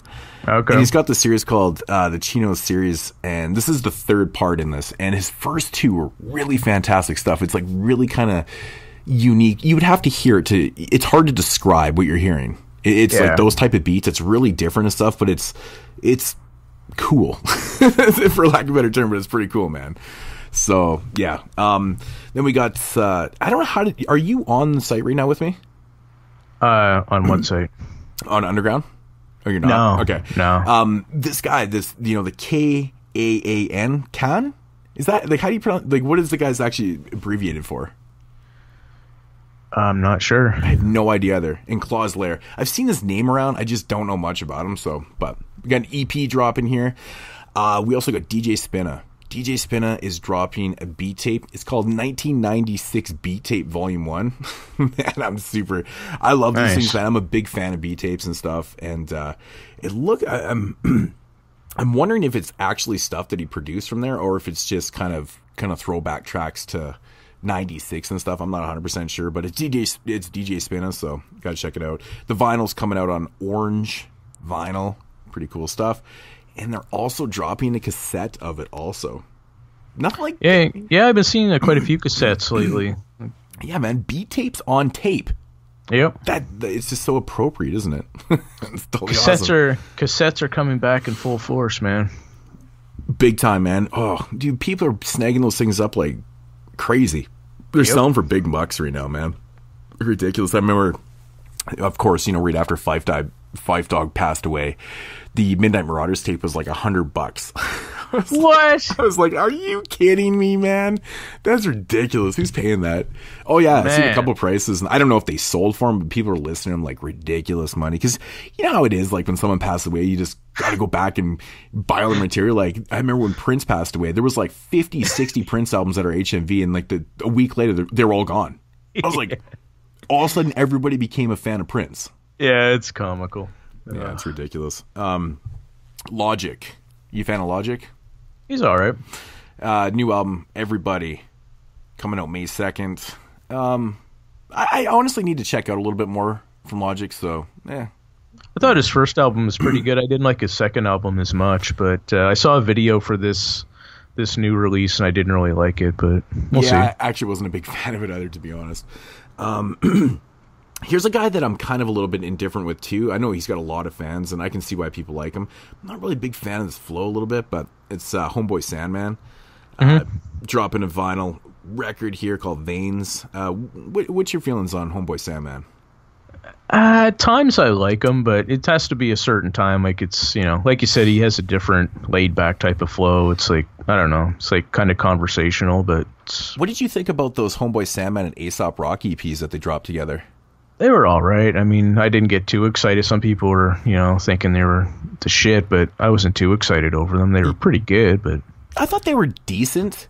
Yeah. But I didn't really care for the beats that much and stuff. I just, Aesop's so much better than that. I don't know. It wasn't working to me, but I found myself with that typical moods mentality when I'm listening to the record, you know, this collabo, and I'm going, every time Homeboy Sandman's rapping, I go, this should be Aesop just doing the whole song.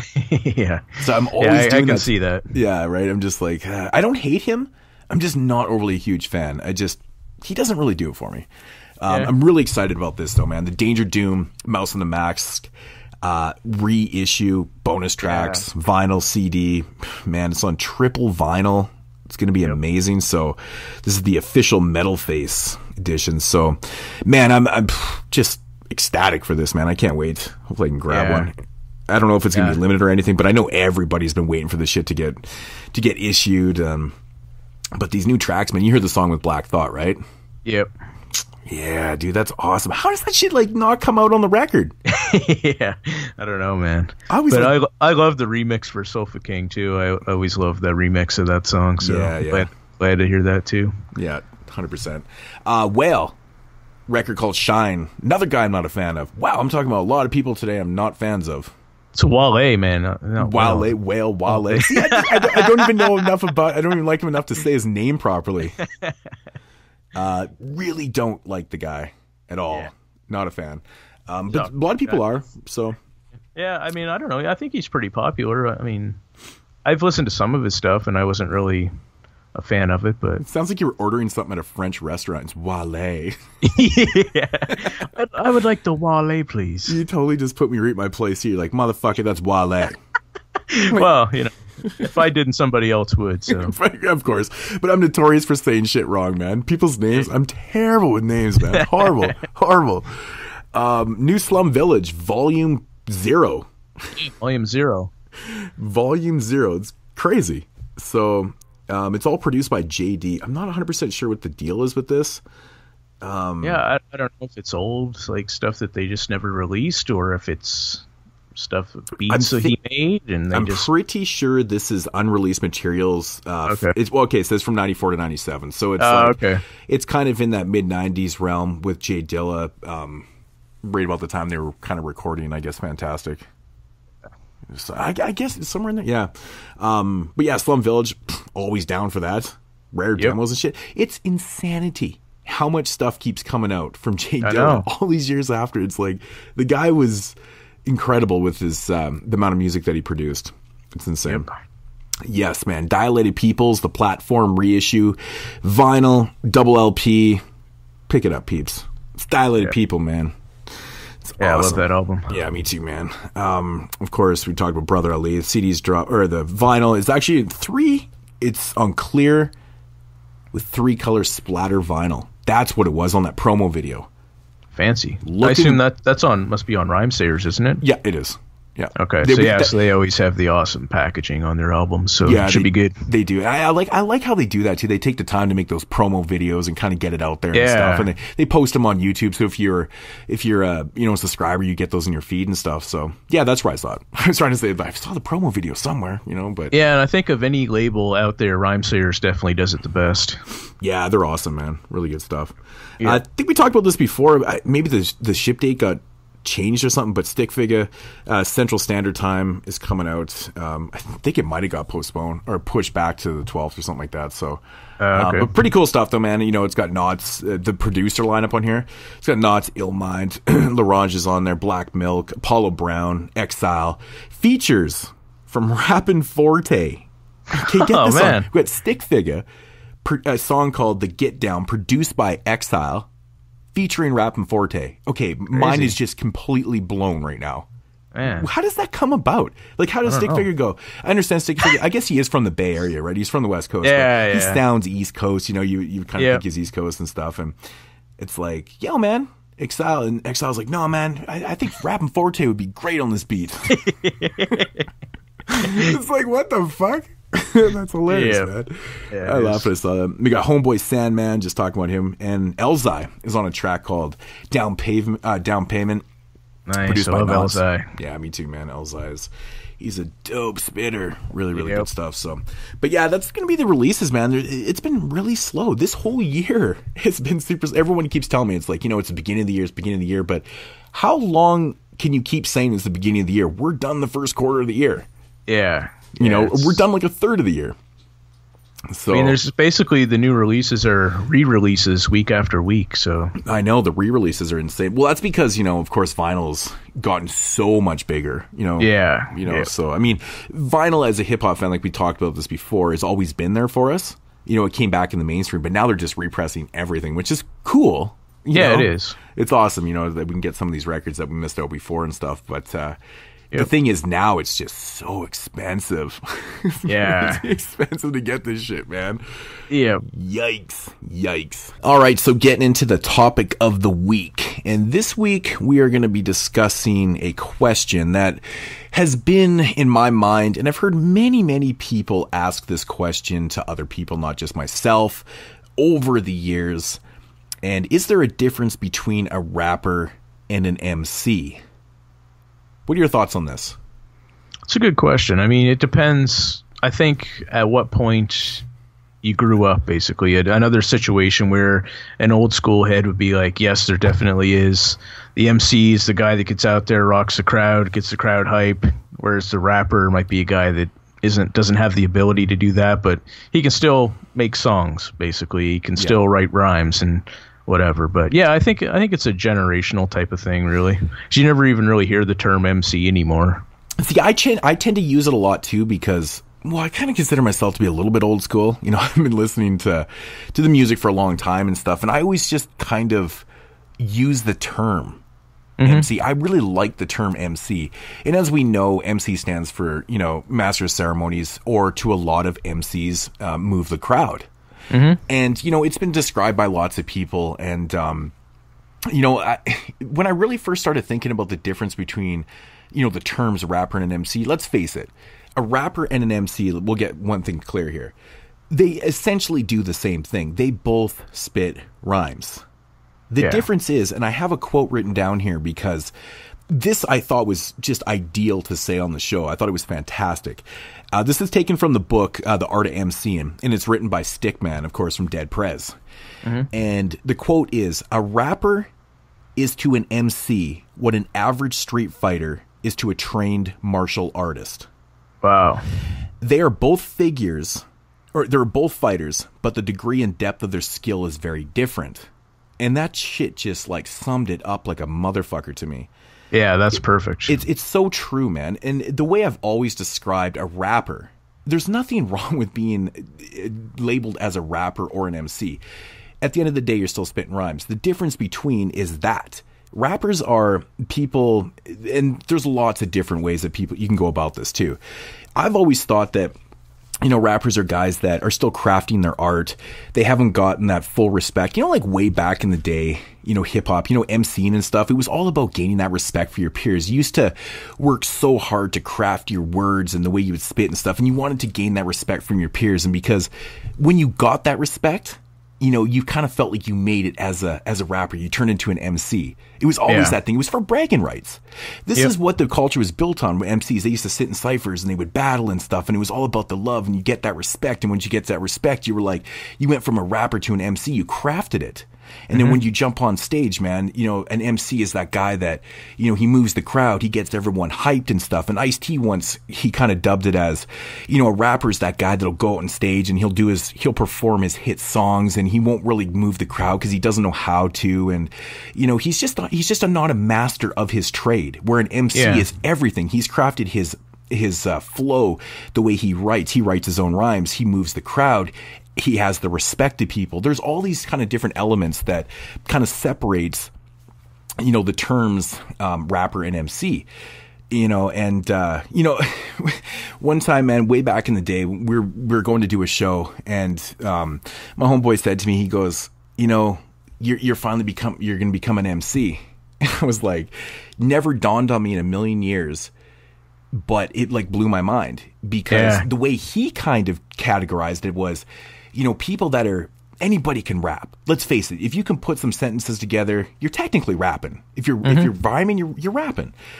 And he goes, what kind of separates you, from the, boys to men type deal is you can sit in your room, write raps and rap all day, record, put out records and stuff.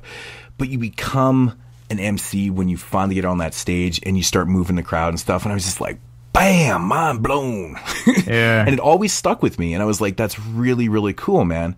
And it was just amazing. And it's kind of cool to hear all this stuff come out later and, basically talking about the same shit, because I had mad respect for my homeboy Sean. He was a really dope artist. And, he was a guy from Saskatchewan, and he was good. He was really, really good. He was seasoned when I went to school with him and shit like that. And, and I learned a lot from him, how to write and how to do things properly. He was just so elementary. I was doing kind of the production and stuff, and then doing shows and stuff. And it was a really cool learning experience. And I'm, thankful for that and stuff. And it's just stuff that, we talk about now, you like to kind of pass down. Hopefully some of the younger generation takes this to heart too. Kind of, what the fuck you mean they're the same shit? You're the same shit. It's like, I mean, essentially, it is rapper, MC, but there is a difference, and that's what it really comes down to and stuff. So, I don't know, man. I mean, we were talking with Tom, and I wish Tom was here because he completely 100% disagreed with me. And it would have been fantastic to have his voice on this one, right? Because we were talking about this, and I don't know if he was misunderstanding what I was saying. I think he was, because I don't think he would disagree with what you've said thus far, because I don't think you really can, because it's, the way you broke it down and the quote you used, like that. You can't really disagree with that. It's basically that's what it is. Yeah. But I think he was just saying that, he had friends or whatever that were rappers, and they would just rap in the room or whatever. But, and he was saying it's basically the same thing. You're a rapper, you're an MC. Like, but I don't know. It's hard. I don't want to put words in his mouth, but yeah, for sure. I don't really know how you can dispute what you just said as not being a good description of what an MC is. Yeah. Yeah, I mean, I don't want to drop any names here because I don't want to, start some beefs I don't need to be involved in here. But I once offended somebody pretty hard by saying, he took it to heart quite hard, man. And because I called him a rapper, and I was like, I kind of described, or I kind of told him what my feelings were between a rapper and MC. I said, there's nothing wrong with being a rapper, man. I said, but, Stickfigure said, or like Stickfigure, Jesus Christ, Stickman said, he described it exactly how I was saying it too.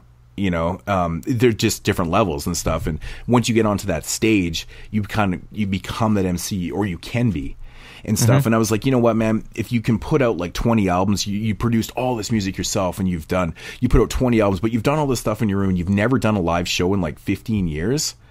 I don't know. To me, it's just a rapper, and there's nothing wrong with that. There's nothing wrong with that. I have mad respect for these guys that are producing and doing all their, they're putting out these records, and they're hustling, man. They're doing a good job and stuff. They just never did some shows. And I was like, that's just the difference to myself. I really, really, truly believe that, like, if you're going out and doing shows and stuff, and it's kind of going back to that old school mentality where that was where you wanted to be. All these guys that were sitting around in ciphers rhyming with their friends and stuff, like, we've all done it. We've all done these things and stuff, but it was, the main focus was, get on that stage and, and kind of do your thing and, interact with the crowd and get them going and, kind of gain that respect and stuff. And, I offended the person pretty hard because he just kind of took the word rapper to heart, I guess. I don't know, but.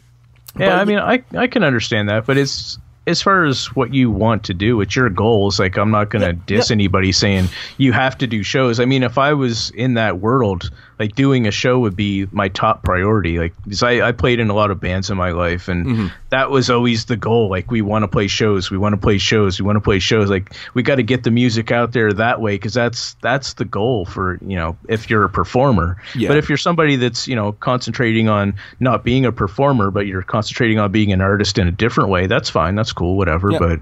But yeah, I'm with you. I would say that you're a rapper, not an MC in that case. Yeah, and I think the biggest difference is the technology. When we grew up listening to music and stuff, this is before the internet was the internet.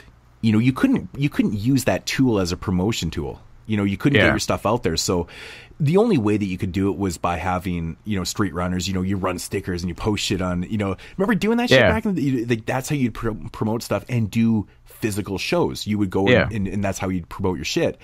Nowadays, people don't have to do that. And I'm not saying it's wrong. It's just the way of the world. I mean, it's a lot easier to be at home, make a record. I'm the same thing. I have a studio in my house too, and I record stuff, and that's just what it is. Like, I don't do shows anymore because I'm getting old and nobody wants to see me. It's like ridiculous. But But what I'm saying is that it's just so much easier to do it from your house and promote and things like that. And I understand, like, even to do shows these days and to get things together costs money and stuff. If you can sell your records, from your house, that's cool, man. Yeah. Totally 100% cool. There's no offense there at all. No offense at all. And, that's just the hustle of today. That's just technology advancing to the point where you can get your shit out. I mean, me and you are doing this show and we're on opposite ass ends of the country. I'm on the far West Coast. I'm right on the Pacific. You're on the fucking Atlantic. Yep. Like, we couldn't be any further apart. Like, geographically, there's actually... Well, I guess you could be in Newfoundland? I could be in Newfoundland. But, I mean, as far as this country goes, like, you're on the far west, I'm on the far east. So, yeah, and this is what I'm saying. Like, this is being possible due to technology, and it's a good thing. It's a good thing. Yeah. And I'm happy for these people that can do that stuff, but... But the thing is as well, like, if you see any of the top artists, like, they are doing shows all the time. Like, as far as Kendrick goes, like, one thing, I saw him on Austin City Limits one night, and he had a live band, and it was an awesome performance. Like, it was, man, I was blown away by it. I was like, God damn, like, I never liked Kendrick's music that much before, but seeing him live, and oh man, it was a great show. It was like, he can put on a great live show, and you see all the artists that are top artists always do live shows. So it's still a part of the game, no matter who you are. I'm a really big fan of that too, man. I wish a lot more MCs would do that. If I was up and coming and I was like, I was getting famous and stuff, I'd call up Damn Roots and be like, yo man, can you back me? I want a live band behind me. I absolutely love when MCs use a live band. Yeah. Like, I mean, say what you will about Jay-Z and stuff, but his unplugged performance with the Roots, pretty good, man. Yeah. Pretty fucking good. Yeah, I love live bands. Like, I play bass, and I always wanted to make a hip-hop band. Like, that was one thing I never got to do to this point, and I would love to do that, man. That would be so dope. Yeah, man. I'm really, really big fan of it. Something I never really recorded. I never really did a lot of, like, full-on group, like, live band stuff. Like, there was always live instruments used, like, bass lines were always, in drums and stuff, but it was, like, it was never a full group thing. There was always incorporations of everything else and stuff, but I think it'd be super cool to be the Roots. It's definitely awesome. It's totally awesome. Mad respect to the Roots, man.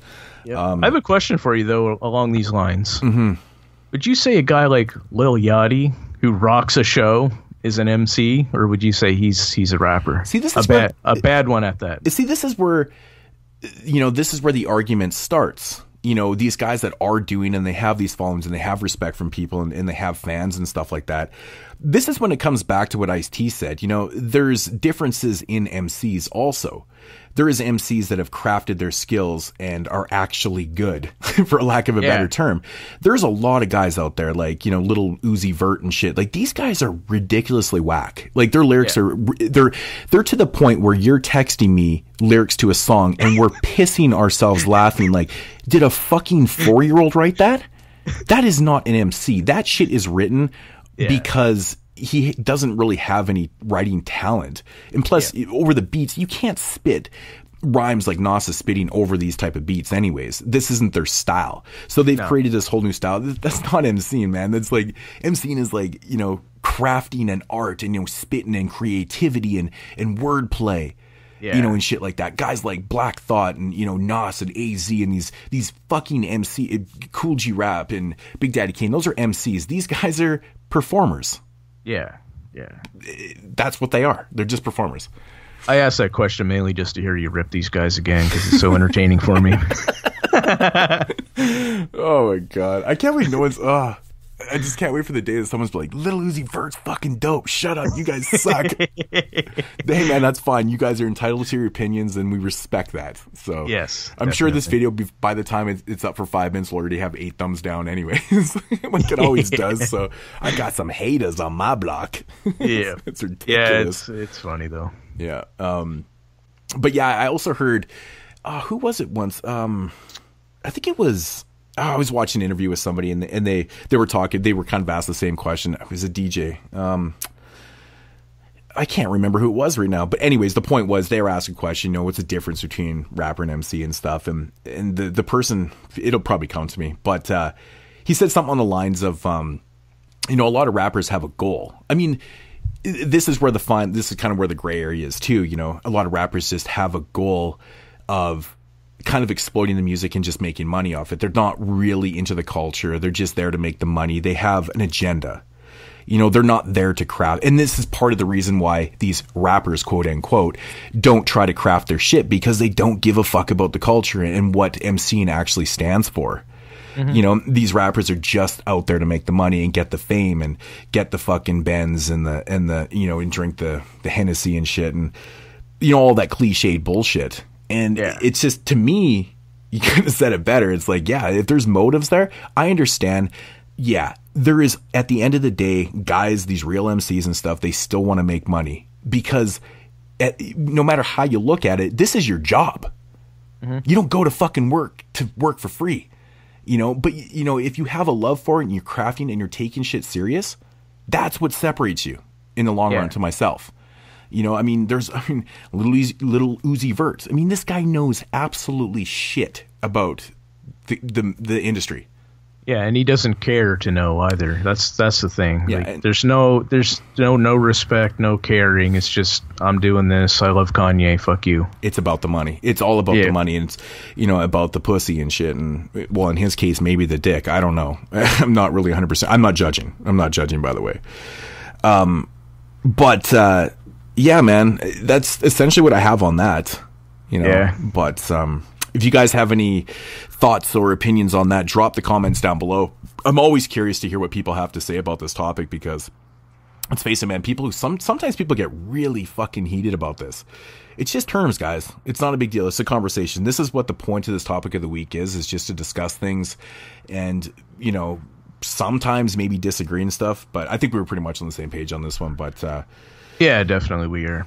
But yeah, so yeah, difference between a rapper and an MC. Topic of the week. Yeah. All right, so moving along here. We do have a few questions. Of course, our first question here is from our boy Derek. This time around, he didn't ask us the most ludicrous question in the history of questions. That question was so funny, man. And I mean ludicrous in a good way. It was fun because it made me kind of think, and I was like, the worst, best album? The fuck is this, like a shitty ass horror film? but that's kind of like, I understand where Derek came from on that one too, because that's a question that arises like within, you know, the media world and horror films and stuff. It's like, what's your favorite bad movie? It's like, I have so many favorite bad movies, you know, but in music, it's like a different approach. Yeah, it is. When an album is bad, it's fucking bad, man. Yeah. We're not defending this shit because it's so bad it's good. Music, when it's bad, is just get the fuck out, get out of the deck. Yeah. You know, so, but yeah, Derek's question was, what are your favorite samples from films that are used on songs and lines from films? So basically, what kind of, you know, hip hop songs, you know, sampled music, or, you know, films, scores and shit like that. So do you have some? I'm sure you'll have a lot more because you're more into the film world than I am. But I mean, I pick up some things here and there, but I don't go searching stuff out like you do probably, and recognize more stuff. But I picked like I just had like the Genesis from when it opens Nas's Illmatic with Wild Style. That was, I remember when I was a kid and I heard that, I was like, oh, that's from Wild Style. It's like, yeah, it's awesome. Yeah. But yeah, just a few things like that. I mean, Ice Cube, The First Day of School. It's on the American Me sample, stuff like that. That's a good one. I didn't even think of that, actually. Yeah, I love that sample, man. Yeah. At the beginning back there, your dick. Yeah. I thought that was pretty funny when I heard that. And the only other one I really thought of right off the top was Exhibit, Taxi Driver had in the intro there. Oh yeah, man. Yeah. I love that sample. I took a different approach in this. I didn't use the vocal samples or like the actual movies. I used like score samples and stuff. Yeah, that's what I was thinking you would get into. Like, I'm not really versed at.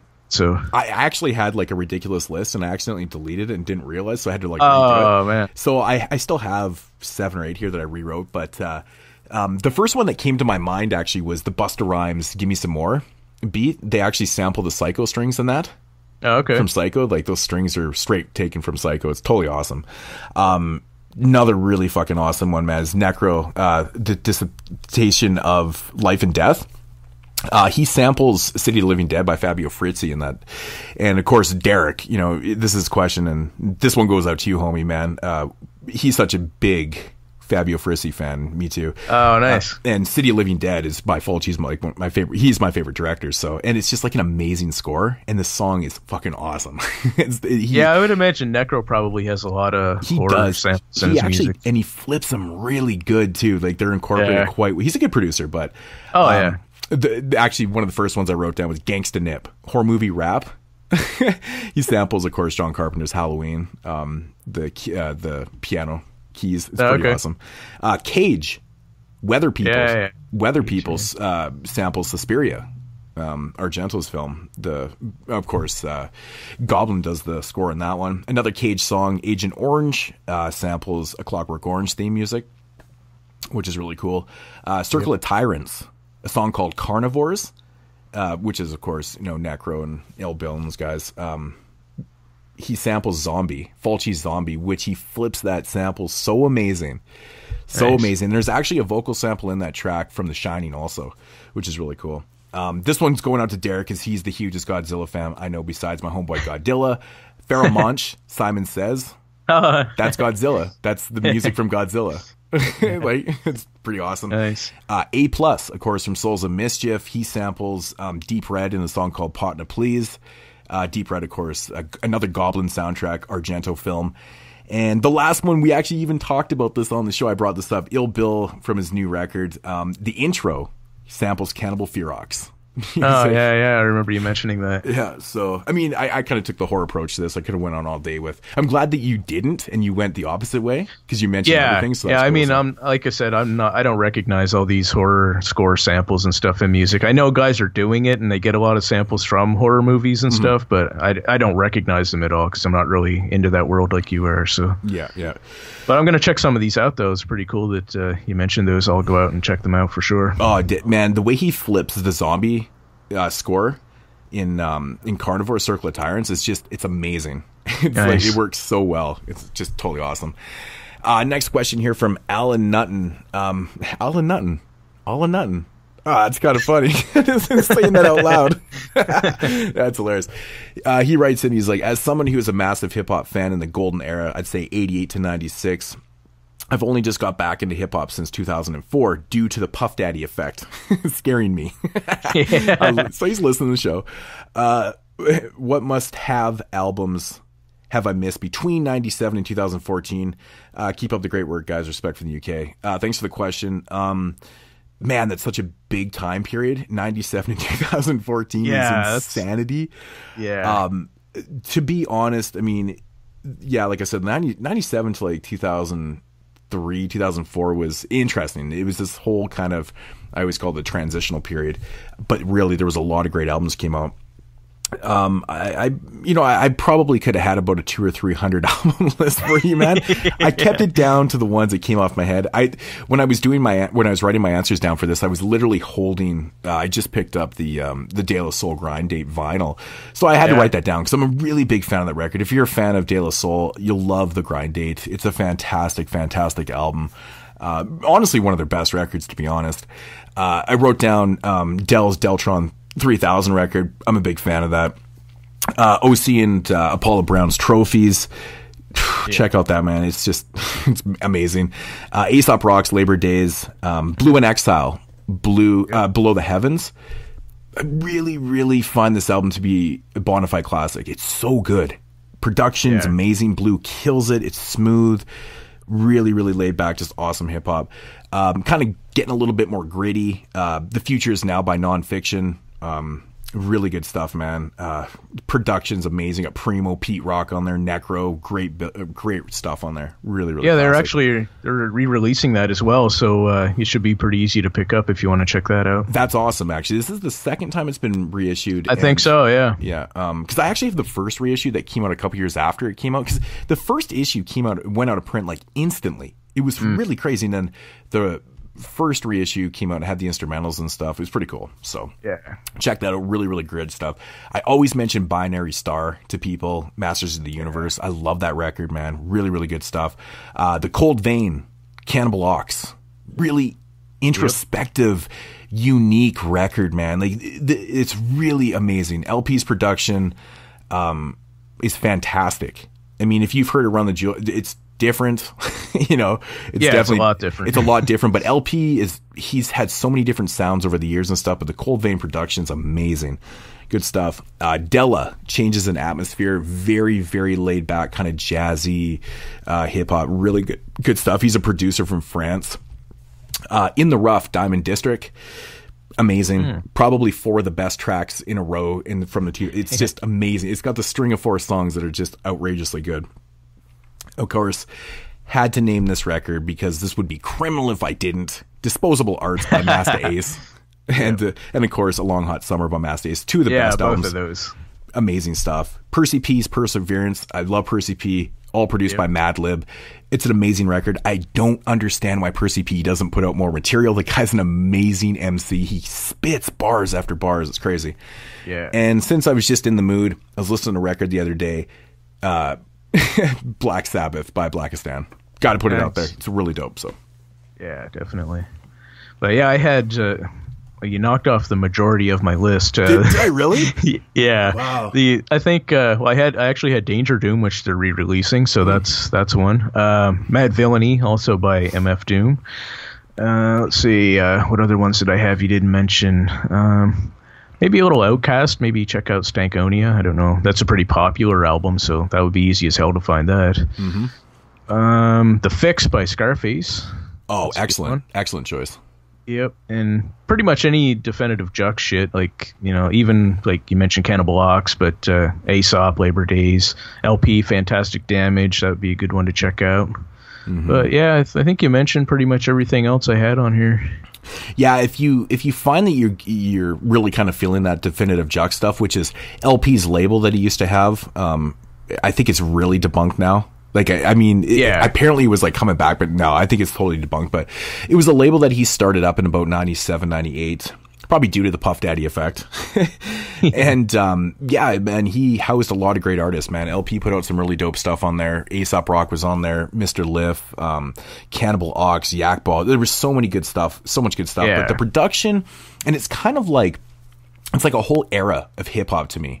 Definitive Jux was kind of defined that experimental era, but in a good way, in a really good way. LP is just an amazing producer. And if you dig that shit, man, check it all out, man. Aesop Rock, Bazooka Joe. I love that record. I love it so much. I think it's so unique and just, it's incredible. But yeah. Bazooka Tooth, man. Yeah. What did I call it? Yeah, you called it Bazooka Joe. Did I really? Yeah. Oh my god, I'm half retarded. That's Bazooka Joe, really? Wow. Okay. And later on, we're going to be reviewing an album that I would also suggest you check out. So stick around and check that review out later on. Oh yeah, that's right. Yeah. All right. So last question here from our boy Seth Apple. He asks, what our cheesiest group or artist is that we love. That we love. He said, what group do you absolutely love? So that's a pretty strong term, but I couldn't really think. I kept thinking, like, what do I define as cheesy? But the only thing I could really think of is like A$AP Ferg, because I mean, he's cheesy as hell to me, but I mean, to a lot of people now, like the kids now probably think he's like cool as shit, but I don't know. They're shit, right? Yeah, I mean, but there's something about, I don't know, it's just fun music to throw on once in a while. I get a kick out of the guy for some reason. It's like that Shabba Rank song when he came out with that. I was like, oh shit, this is fun. Me and my buddy Justin used to always go around and go, Shabba! We'd always talk about Shabba Ranks. That's awesome. As soon as I saw that video, I sent it to my buddy. I was like, check this shit out, man. But yeah, I would go with A$AP Ferg. I flat out didn't even have to hesitate on this. The Fat Boys. Fucking Fat Boys, man. Cheesy group, novelty group, but honestly had a lot of really good and catchy stuff. They had some real shits. I hated those covers that they did, you know. Oh man, I hated those tracks, but they had a lot of good, like, original stuff that was pretty cool. And they were always fun. They're always fun to listen to, man. But a lot of people would consider them to be super cheesy because they're always considered to be a novelty group, right? You know, their thing was fat and they would fucking eat in their videos, and it was just awesome. That's true. You know, actually, I think for Record Store Day a few years ago, their first album was issued in a pizza box. It was like a you picture got that, disc. didn't you? Well, I've got the CD version of it. Oh, okay. But the vinyl version comes on a picture disc, and it's like a pizza, and it's right in the box. It's totally awesome. Yeah, it's totally awesome. Yeah, so, yeah, that's a good one. Yeah. Alrighty, so that is going to do it for the questions here. Moving on. Yeah, thanks for the questions, guys. Appreciate that. As usual, guys, don't hesitate, man. Just drop us a line. Leave comments, ask questions. I love answering questions. So yeah, it's a good time. Yeah. All right, so getting into what's in the system. What have you been listening to recently? Probably lots since we've been off for like a month. I mean, there's got to be some stuff. I was wondering, like, what should I bring up? So I just went with what I was listening to basically in the last week. But yeah, I broke out the old Jungle Brothers, done by the Forces of Nature. I think that's yeah, man. I love that. I always loved that album when I was a kid, and I still do, man. It's a good friggin' album. Like, you hardly ever hear anybody talk about Jungle Brothers, but that album is fucking dope.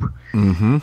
And I was listening to The God Fahim, The Dark Shogun Saga Volume 2. Nice. Yeah, that's pretty good shit. And I was listening to some White Fan music by Jake One. Wow. Yeah, so I haven't had that out for quite a while, actually, so it's interesting to listen to that again. And then just going back listening, I've been still listening to Pax from Your Old Droog, and I went back and was listening to Kennison, so yeah, it's good shit. Still on that old Drew kick. Yeah, right? Man, I can't get off it, man. I can't get off it. Still going strong. Nice. Yeah, I mean, dude's good, man. He's really, really good. So, yeah. Yeah, I've been rocking. Well, I listen to a lot of music too, but I made a post the other day in our Facebook group. I was talking about Blackistan and stuff, and I posted about the Master Builder record. It's kind of like a follow-up record, and I remember being like vaguely kind of disappointed with it, you know, but I re-listened to it. I gotta say, man, it's way better than I remembered. It's actually quite impressive. Nice. I do find the album to be a little bit too long. Yeah. There's like 22 tracks on it. Yeah. It's crazy too long. But I have to say, man, Colin Beyond he's a good producer. Yeah. And this dude like produces for nobody else but Blackistan. Yeah. It's like Blackistan has his own little personal hidden gem of a producer. It's really strange. But it's good though, man. There's a lot of good stuff on it. And I mean, if you're a fan of Black Sabbath, and you never checked out this one, give it a shot, man. It's not as good, but it's got some really good tracks. It's pretty consistent throughout. It's like a marathon to listen to though. So. Yep. So that was actually kind of cool to break that one out. This is a nice thing about collecting CDs and stuff is that, you know, sometimes you look on the shelves and you go, oh yeah, I need to listen to that. Yeah. And I did that with one of these records coming up here. But I listened to the 7 Odds Calamity record. This was 7 Odds basically is a they're not necessarily a group. They're more of like a label and like a collaboration of like people that are from the 7 Odds kind of thing. And it's all produced by BBZ Darney. If you guys are familiar with him, he did like 3-4 albums with U-Mang, and he's produced for like a lot of cats. But this whole thing is produced by BBZ Darney. So it's like that awesome, you know, kind of heavy boom bap style type shit. 11 tracks, just kind of a compilation of guys from this crew all over these tracks, and it's awesome. Every song, it's so cohesive and really, really good stuff. One of the best albums out this year. So Check out the 7 Odd stuff if you're a fan of BBZ Darney. You know what you're getting yourself into. And the cool thing about listening to his work since kind of day one is that I can see the elevation, and he's just getting better with the way he samples and the way he's flipping beats and shit like that. It's good. Really impressive stuff. Next up here, I finally got this one in. I made a post about this too, actually. I'd ordered this back in December, and it came in like 5 months later or something. It was totally, I thought it was going to be lost. You know, of course, the seller had refunded my money like 2 months earlier. But anyways, Nice and Smooth's album, Jewel of the Nile from 1994. You know, it wasn't worth waiting 5 months for it. It's pretty, it's pretty bad, actually. That album is pretty bad. It's pretty shitty. Like, I'd never actually heard this album before, and, you know, I was kind of looking at the collection. I'm like, what can I kind of fill in? I'm like, oh, I'm missing the last 2 Nice and Smooth records. This one's cheap. So, for good reason. It's really bad. It's a really bad album, actually. There's a couple funny moments on this record. A couple songs produced by Showbiz that are okay. Return of the Hip Hop Freaks. The first song on the record actually samples Schoolie D's PSK. Yeah. And that was kind of cool. I was like, oh, that's kind of cool. But, you know, it's like not really the greatest at the same time. But I'm like, okay, that's whatever. And then I'm kind of listening to the record. I'm like, oh, this isn't really that good at all. I mean, you know, this is 94 shit, and I'm like, this is probably one of the worst 94 albums I've ever heard, to be honest. And then we get to a song, I think it was Sherry. I can't remember which one it was. But anyways, I'm listening to the record, and it doesn't have the features written on here. And actually, it's a totally uncredited verse. And this dude starts rapping, and I'm like, that's fucking Everlast. Everlast is on a Nice and Smooth record, ripping a totally awesome verse, and he's uncredited. His name isn't even credited as a writer or nothing. Yeah, that's strange. So it is very strange, but yeah, the best moment, and this track is totally bizarre too, because it's like heavy guitars and shit. Like, since when does Nice and Smooth ever have guitars in their music and shit? And all of a sudden, Everlast is rapping on this. I'm like, this is random. This is random. Yep. So I kind of had a good laugh about that, but that one will go on the shelf and just collect dust. So I think is he the only feature on that whole album? Or no, Slick Rick is on there, isn't he? No, I don't. Maybe he's on the other one.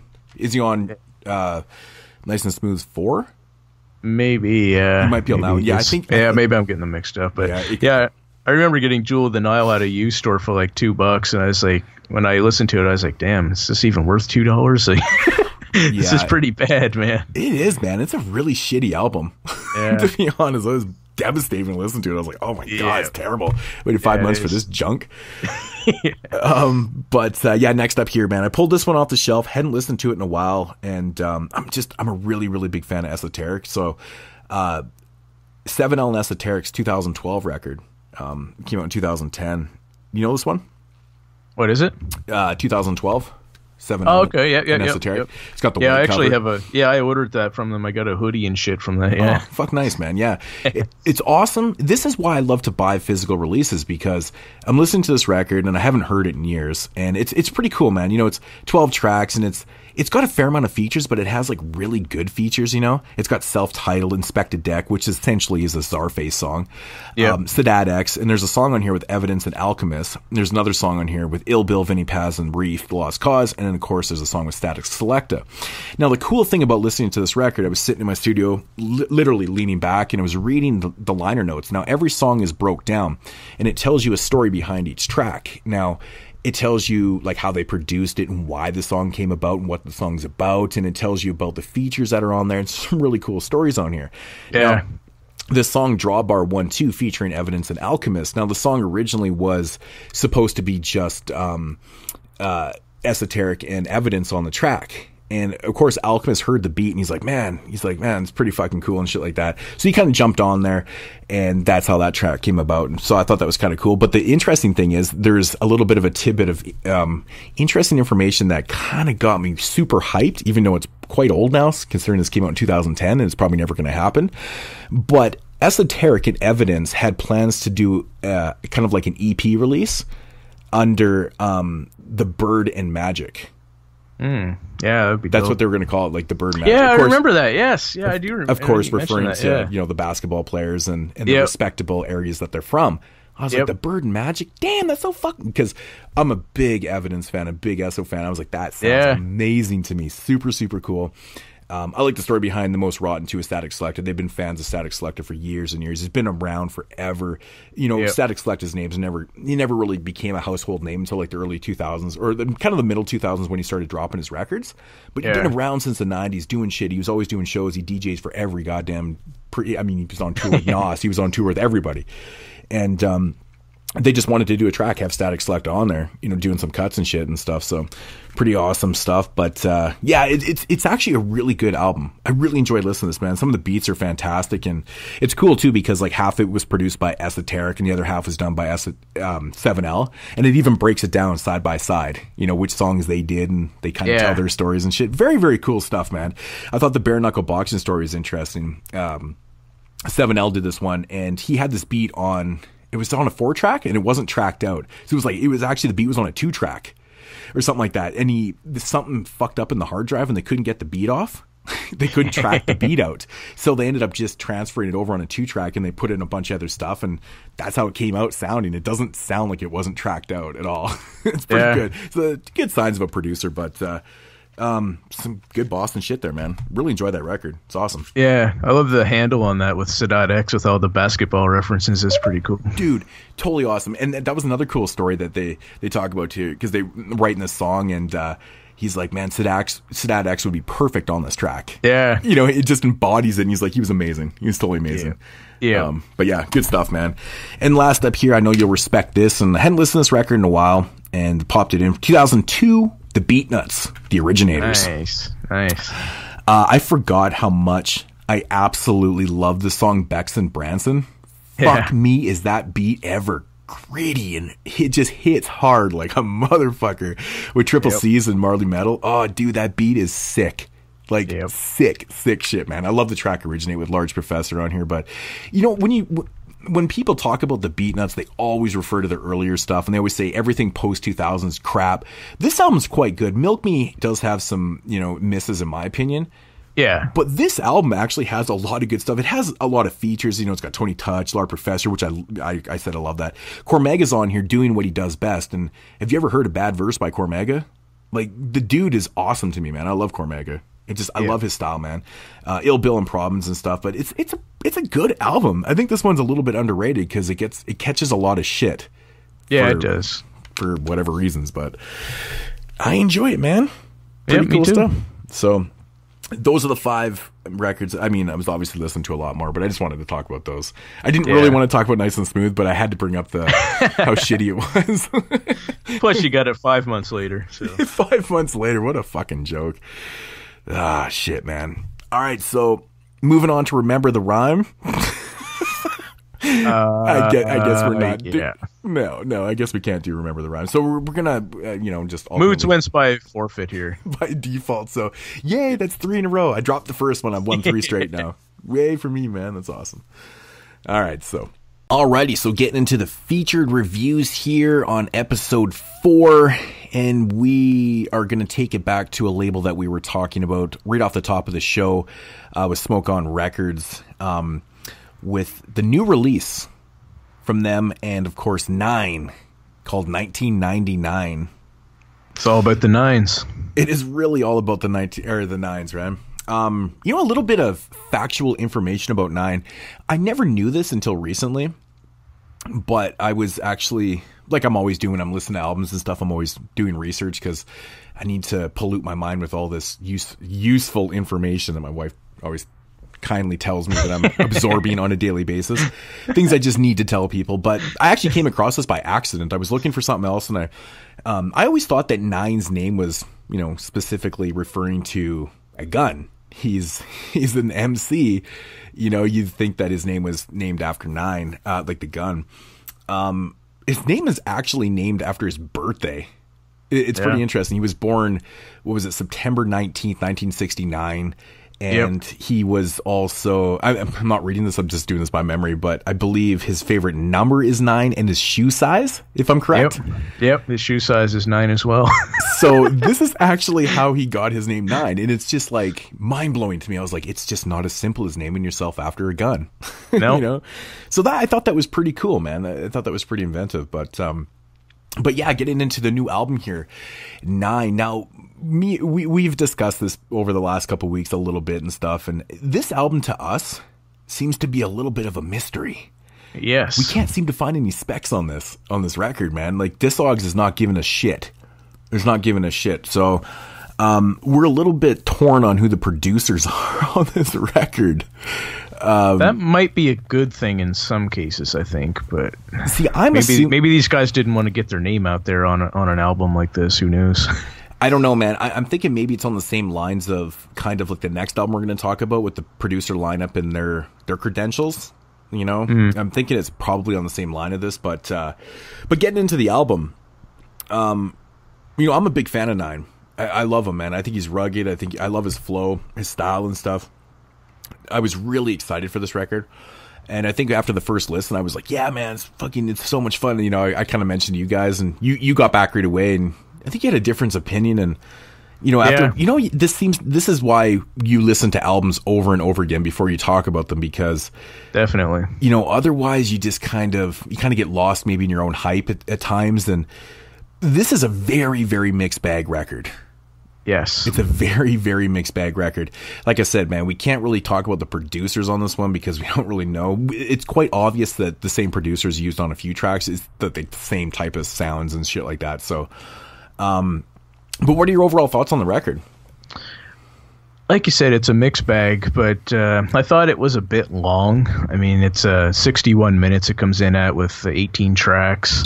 I mean, I thought 9 sounded fine. Like, he's energetic on a couple of tracks, sounded really good. Like, he does, you don't listen to it thinking, oh, this dude's like almost 50 years old. But yeah, I thought he was good.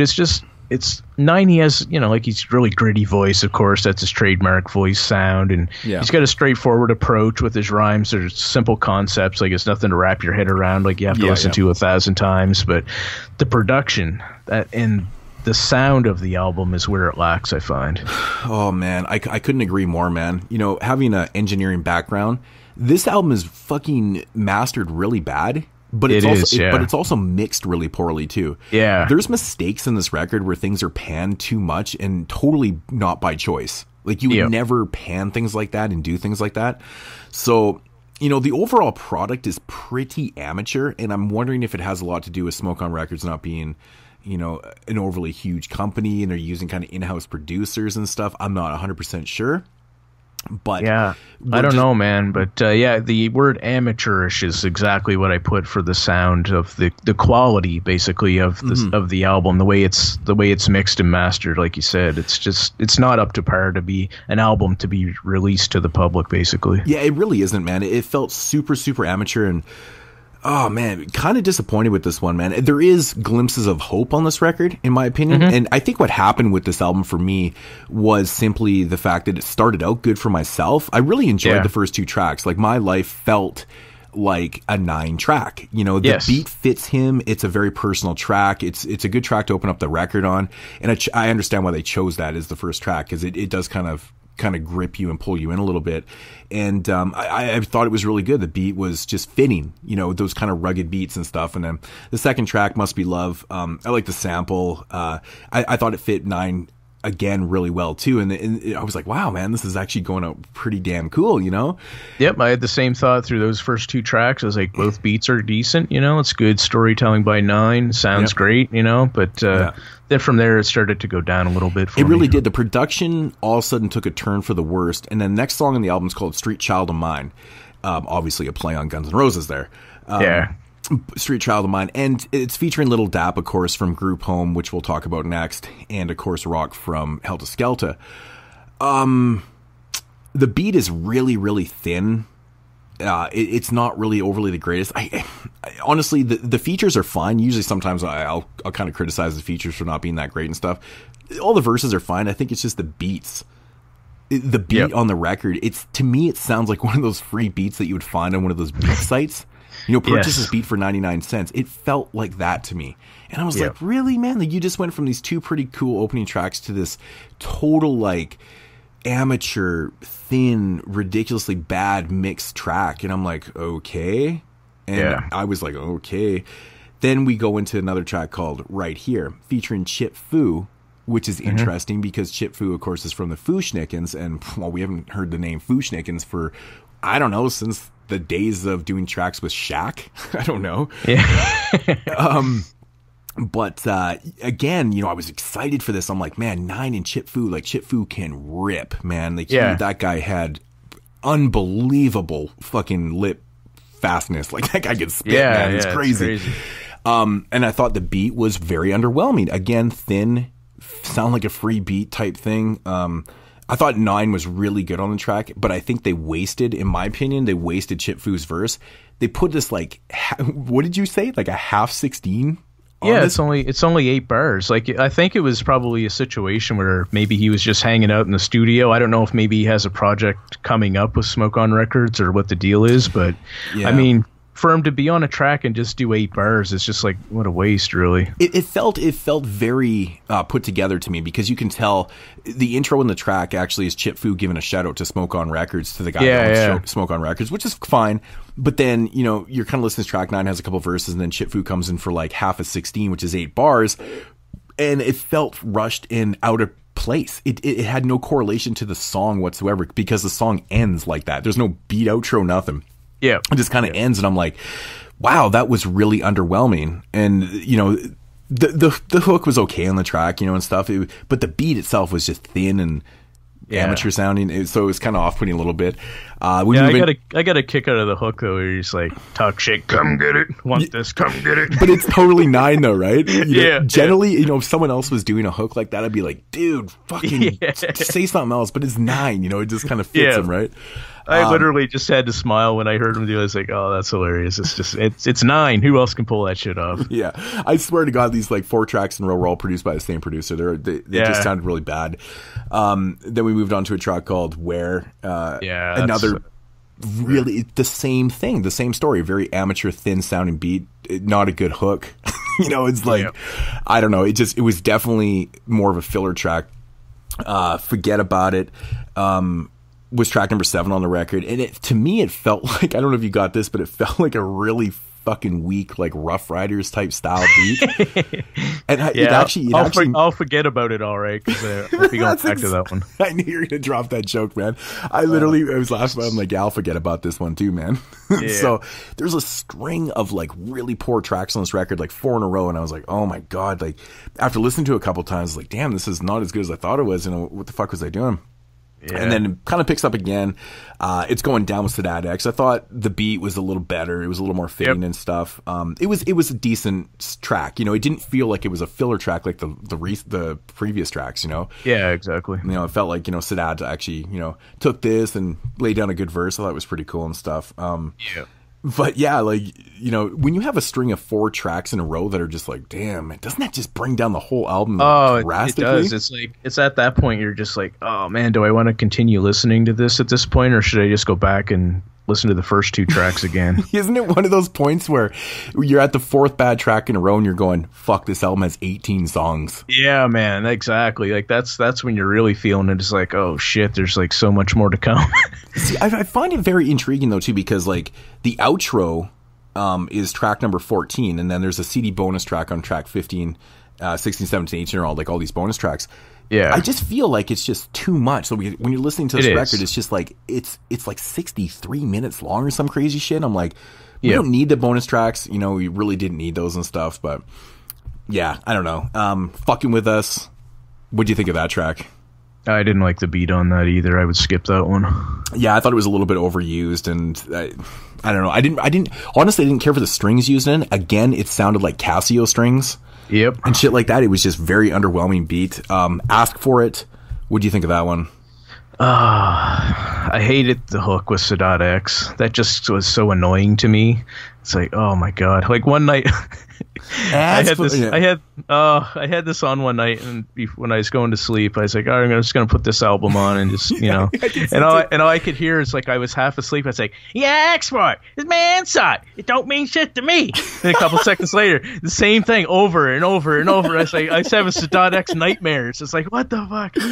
I can totally see it, man. If you're in a shitty mood, you're having a bad night, and all of a sudden, yes, but it's like, no, I had to get up and shut it off. I was like, I can't do this. It's like, I'm gonna have nightmares about Sadat X all night screaming at me. That's funny. I actually don't mind the track. I do agree with you. The chorus is a little bit agitating for sure. I did like it. The track actually felt a little bit darker and stuff, but probably could have done something a little more with the chorus. But yeah, I totally feel where you're coming from, man. This was an interesting track actually. You Don't Want It, featuring Shabazz the Disciple. I haven't heard Shabazz in a long time, man. Didn't even know he was even still around, so it was quite shocking to see him on a 9 record to boot, and on a German release. It's just like, where do these tracks come from? It's like, yeah, exactly. It's kind of cool, man. Actually, at first, this song I wasn't really the hugest fan of. I do like the drums and the strings that are used in it and stuff. To me, it felt like an old school track. It felt like they put this together, and 9 was just like, yeah, we got to take it back to 99. And that was kind of, to me, in this album, that it was very disappointing to me was, a title like 1999, you're expecting it to be kind of a throwback a little bit and stuff like that. Maybe have some old school sounds and shit. I never really got that in this. No. And I thought on this track, like, the drums weren't very powerful. They sounded kind of weak, but this is the track that on Shabazz's verse, it actually, the sound quality is different than the 9 verses. Like you can hear there's a drop off. It's like, I don't know if they just patched it in and forgot to mix it properly and master it or what, but yeah, there's noticeable difference in the 2 verses. I'm thinking that, Shabazz obviously recorded his verse somewhere else. Probably used, who knows, maybe it could have been the mic, it could have been the way it was recorded, it could have been the way they sent it too, because sometimes when you send audio files, you lose quality too, right? Yeah, but I mean, that's something that I can't overlook. I mean, if you're selling this to the public, like... Oh, for sure.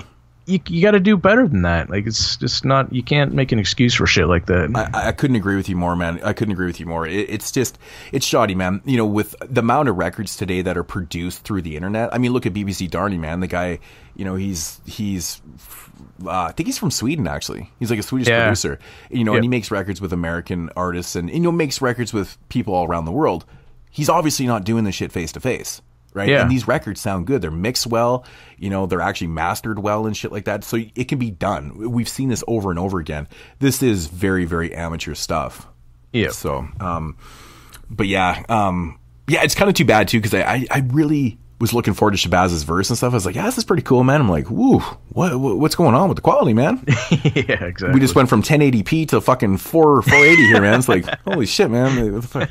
Yeah, it's kind of nasty, but Fight. What do you think of that track? I thought the beat was pretty raw.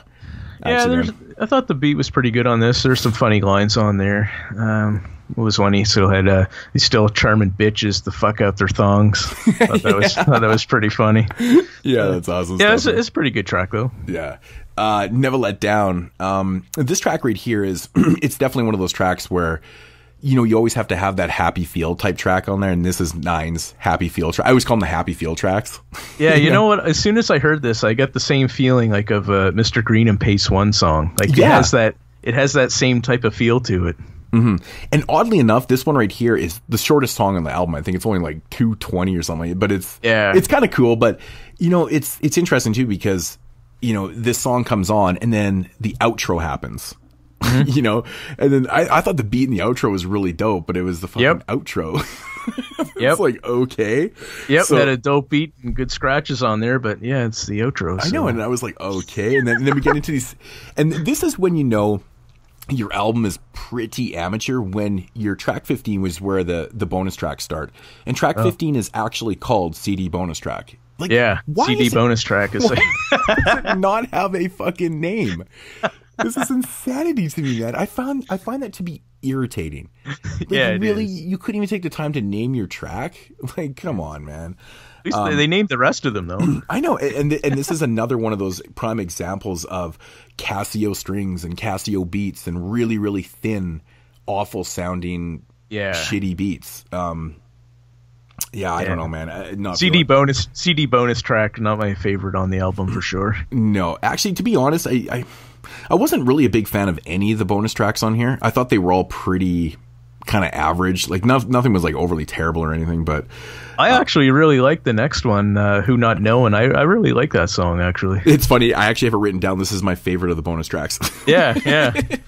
Yeah. So it was decent. It's decent. It's too bad that they didn't just cut this record off, leave off some of these bonus tracks, and maybe even put this one into the album. Maybe cut out one of those 4 shitty ones. And I think this album they could have cut out all 4 of the shitty ones and put this song into the album and left the rest of the bonus tracks off, and I would have been good. Yeah, I know, right?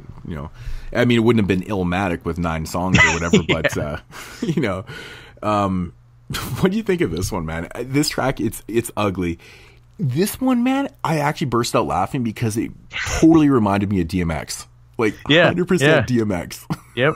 Right? And it was it this song? It was censored, wasn't it? Dude, I fucking have that written down. Censored the word. I was like, what the hell is going on here? And I'm like, what is this 1992 DOS effects? Like why are you censoring? This is not going to be like a commercially successful single or something that they had to censor for the public here. It's like, please tell me what. Like, I would love to know the reason why they just felt they needed to censor out the word fuck.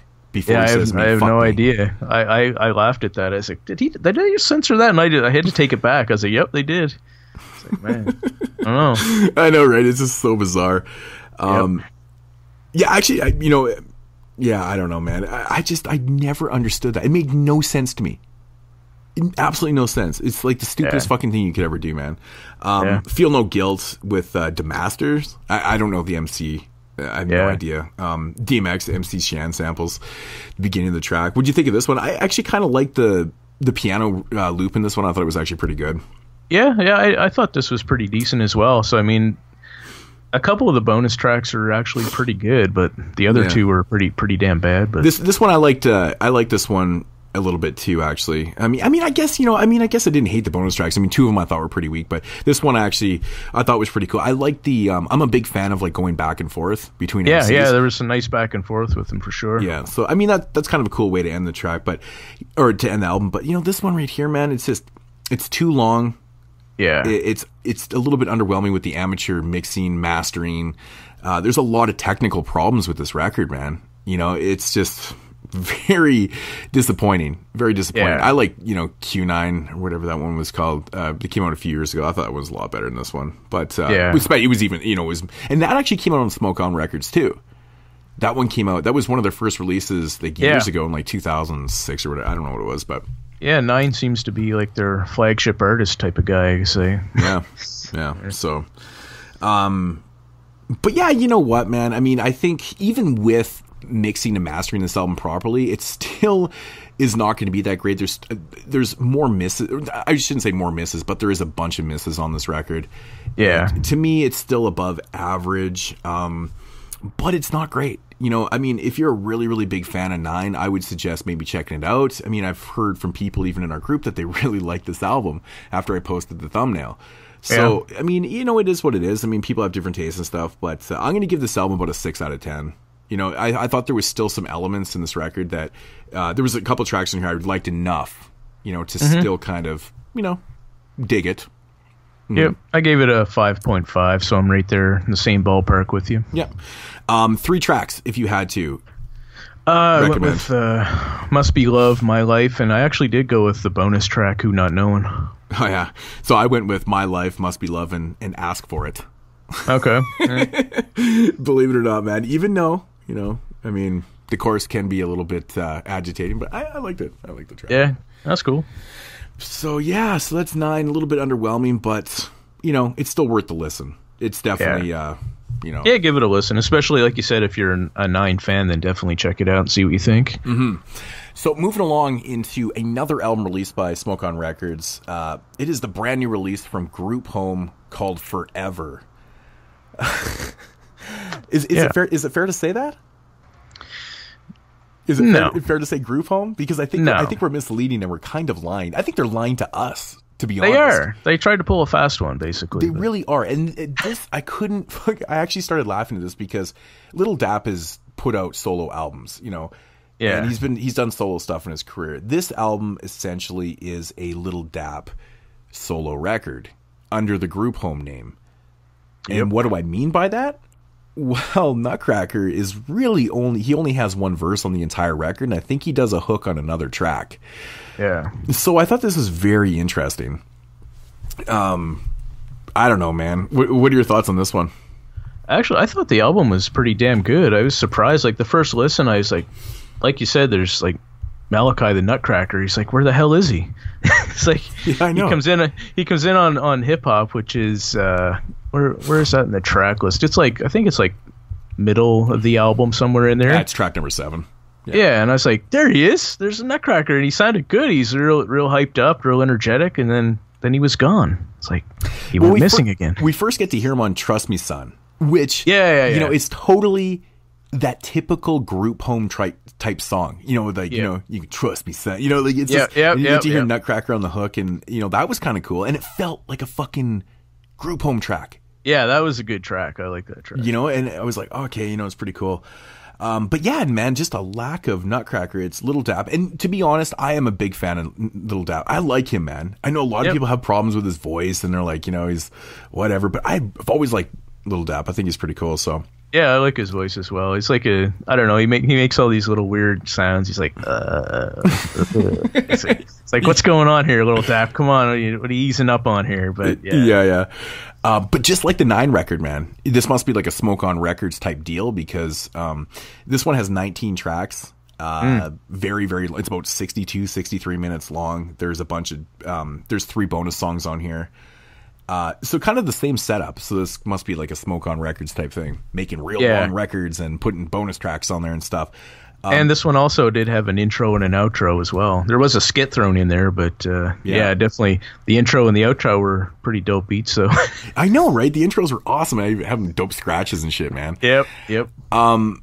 So we do have the specs on this one, and it's really interesting because this album doesn't really have any known producers really whatsoever. It's got a lot of different producers on here. I think there's like 1, 2, 3. I don't know. There's like 10 or 11 different producers on this record.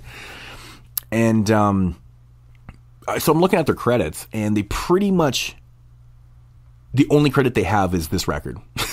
So I'm wondering if these guys are like employed by Smoke On, and like these are their in-house producers and stuff. And I'm not 100% sure, but so just a heads up, guys, you're not going to find a lot of well-known producers and stuff on here. But with that said, the production on this album is a lot better. Oh wow! Than the 9 record, and it's mixed it was and like mastered better. It was like a totally different release. So that was actually quite cool. And the one thing I did like about this record, it's very consistent. There's really like no like super whack tracks on this, or like bad mixing and mastering and stuff. It's pretty consistent throughout the thing. The only problem I had with it was it doesn't have any like bona fide bangers that I was expecting. Little Dap and Group Home and stuff, they always have those couple tracks on like all the material that they've done that always kind of sticks out to me. There's always that 1 or 2 tracks that's really, really sticks out. There's some good tracks on here though, man. I thought the first, what is the first track on this record? What is it called? American Pimp? Is that what? Yeah, yep. American Pimp. They have a video for that song as well. Really? Yeah.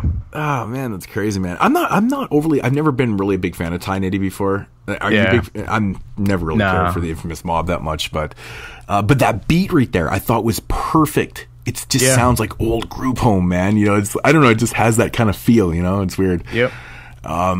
Okay, question for you. The rap is this rap is true. Where's the original track from? I'm spacing on this. I can't remember where the original track is from. Sure, man. Because this is a remix. And I really enjoyed this, man. I thought this was I thought it was dope, man. Yeah, the feature on that was Martin, a.k.a. Mo Bars. Yeah, Mo Bars. I'm just calling him Martin. Hey, Martin. Yeah, man. But I thought this track was dope, man. This rap is true. Yeah, definitely. Fucking good stuff, man. It's a good beat, head nodding beat. And they are just, it's like their usual reminiscing type of track and shit. So. Yeah, I mean, that's one thing about this record that I noticed, man. There's a lot of like songs kind of dedicated to hip hop and where they're from, and just a lot of like it feels like a very nostalgic record. Yeah, he's telling stories, but it's like, it's nothing you haven't heard before, but you're still interested. It's nothing mind blowing. There's lots of references to the old days and stuff. Yep. They do drop some current issues, and they're all a little bit of knowledge for the kids, what the kids should be looking out for and stuff. But definitely a lot of reminiscing on this for sure. Mm-hmm, mm-hmm. Yeah, and I mean, one thing throughout this album too, I mean, you get to hear a few tracks with like scratches and stuff. Actually, I think in the bonus tracks, I think there's 2 songs where you get like really awesome scratch choruses and shit, which I'm a big fan of. Really love that shit, man. But then next up, Trust Me Son, man, which we talked about, Nutcracker on the Hook. That's just like bona fide Group Home right there. It's awesome. Yep. Love that track. Pretty good stuff. The Golden Age, man. For some odd reason, when I first was listening to this record, I didn't really care for it. I love this track, man. I love this track. I don't know what it was. It was something about the beat or whatever. But I didn't really expect you to care for this one too much because it kind of has an 80s feel to it. I think the way the drums are mixed with the there's like a little kind of like an 80s reverb on there or something. I don't know what it is, but I actually like the beat on this. So it's pretty good. But it makes sense though, right? I mean, if you're gonna write a track about the Golden Age, exactly. Your beat better be kind of old school feeling a little bit. This one right here, man, Gru Cash Flow. I just felt like this one to me felt like a total album filler song. Yeah, that was definitely a skipper track for me on this. I didn't like the beat at all. I didn't think it was good. The beat is so mudded, man. It's like, it's very not good. But then we get hip hop, man. We get to hear Nutcracker. And Nutcracker. The fucking Nutcracker in the intro. And we get a verse from him, too, which is... Yeah, man. He came in 5th gear. He was ready to roll on this thing. He's all fired up. Yeah. It's a cool track, man. It's, dedication track to hip hop and stuff. It's a slow track, but it's good though, man. I just to me, this was an enjoyable record, but kind of disappointing because I wanted to hear more Nutcracker on this record. Yeah, definitely. It's kind of a shame. I think it would have been way better if he had been on like trading verses with Lil Dap, but for sure. And I was doing some research and I didn't really come across anything, but do you know why he wasn't involved in this record? I couldn't find anything either. I figured there must be some logical explanation for it if they're calling it a group home album and half of the group isn't on there, but I don't know, man. I couldn't find anything either. I know, man. They should have fucking called this one Group Gone. Yeah.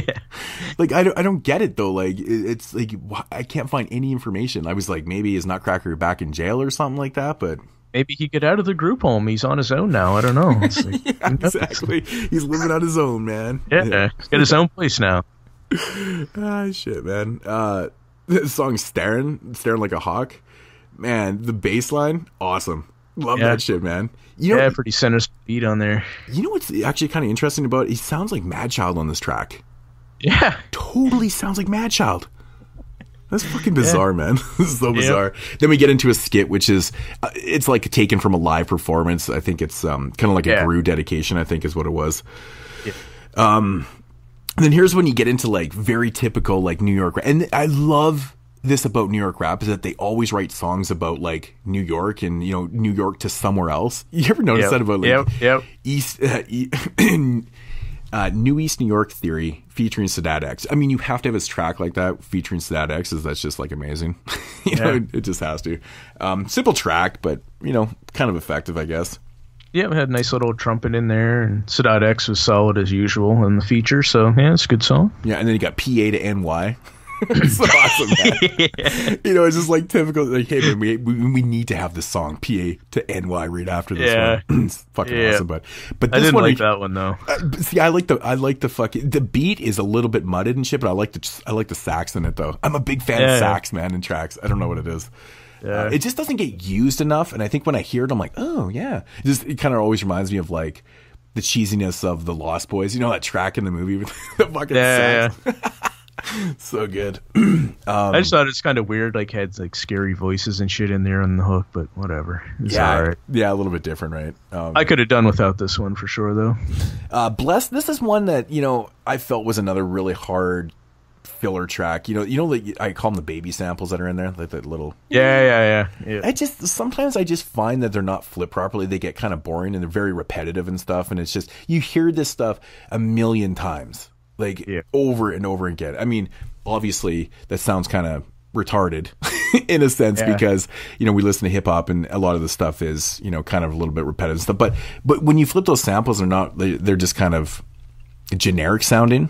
That's kind of what I felt about the beat there. Been done a lot for sure. But, it sounded like they had a little ping pong action going on at the beginning there. So. Yeah. What do you think of this track? Brother. What do you think of Brother? I wasn't really feeling the beat on that one. Yeah. The singing hook on there was kind of shit, but dude, I thought this stuck out like a sore thumb, and I hated the chorus of the song. Yeah. Oh, it just did not work. I actually didn't like the song whatsoever. That was also featuring Martin, aka Mo Bars. Who the fuck is Martin Mo Bars? Like, I don't know, man. Someone's probably gonna fill us in on this, but I don't know. I honestly don't know.